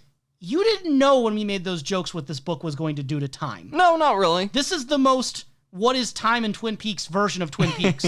Because otherwise, things have always been a little loopy. Like a little bit like, wow, season 1 only was like 2 weeks of time. That's crazy. But this is like outwardly, we don't know when people are born, when they die, who their names are, what's going on. I mean, we had a little practice round from the Axis guide, but yeah, no, I do see where like things get more intense here. Again, whether it's intentional or not. Does it add or subtract? It is the fun whirlpool of this overall book that I can see being hit or missed depending on the individual that reads through it. My wonderful and strange question of the week for you, I feel like you've answered it in part, but I want to see if there's anything else to mine out of you. Like I'm a Minecraft Steve. By all means. Now that you've read The Secret History of Twin Peaks, how has it affected your perspective going into the return and going into the final dossier? Going into this overall realm we're about to, with everything that we're leaving behind, I feel that I'm able to gander the larger emotional tones of Twin Peaks and the possibilities of these stories. It's something in which, like, I have ideas of what I enjoy in the aspect of canon, but they still are very separate instances, which I would argue, like, despite the craziness of continuity, if we take away the idea of worrying too many things about dates or specifics of, like, where the character was here and there, the broad strokes are still very much apparent through the Secret History that I would be lying if I didn't say that I adored those broad strokes. They're the things that appeal so heavily to me, between these overall asides with Margaret Lanterman, between the confusion with overall Truman's brother that we never really see, between the curiosities that come from the environments wherever we're being flung into, whether it is within Twin Peaks or wherever it is where Meriwether Lewis may go. And by extension, with the other Twin Peaks books, like, each of them had something fun to add to the table. It led us to these larger discussions. It led us to some overall shenanigans inside the podcast to talk about things. It led us to some of the longest episodes we've ever done. But still time that I adore. Going into Twin Peaks now, seeing that David Lynch is going to helm it, and seeing that there's going to be less involvement from the outside forces, it's a curiosity to me. It seems like a very large-scale project that's exciting from a perspective to see what this person will do from a tone, but it's also a little sad because there is a fair amount that I feel that is now going to be left behind. I don't foresee more Twin Peaks media coming after this. I don't foresee, especially as actors unfortunately have passed away over the course of the years, because that is just simply how time and life work. Even just this past year of recording this podcast, it's been a lot. With the issues of conventions and legalities, like the usage of being able to make merch go through cons and so on, for the most part, a lot of Twin Peaks is leading to a conclusiveness that lives on in small ways through the people that are inspired to make their own works, that we see so many references to things such as the Red Room, to fan works that are overall taking on these independent perspectives that are like outright not being funded, because elsewise that could be a potential legal nightmare, but still going forward with those passions. Though I am departing from Twin Peaks in a larger sense, and though there will be a bit of nostalgia, it still is almost comforting to know that a legacy still awaits in many shapes and forms. It may not even be us looking at anything such as those fan-created contents. I genuinely do believe Twin Peaks, for all it is, for how expansive it is, for how we've had people respond to our videos for the or podcast audio, either way, for how we've seen people engage through the media through things such as the special edition through Twin Peaks. It's legacy, it's siblings, it's life exists only as much as the log with the log lady. It's something where the voice echoes, the legend is remembered, there is a presence. And we can't help but hold on to the log, and I'm still going to hold on to that log, because there is a comfort in that knowledge, in the knowing, in the journey we took along this way. Does that... I know I went a little bit wild into some of the larger things beyond those bits, but does that assess enough? Like, did that properly answer your question?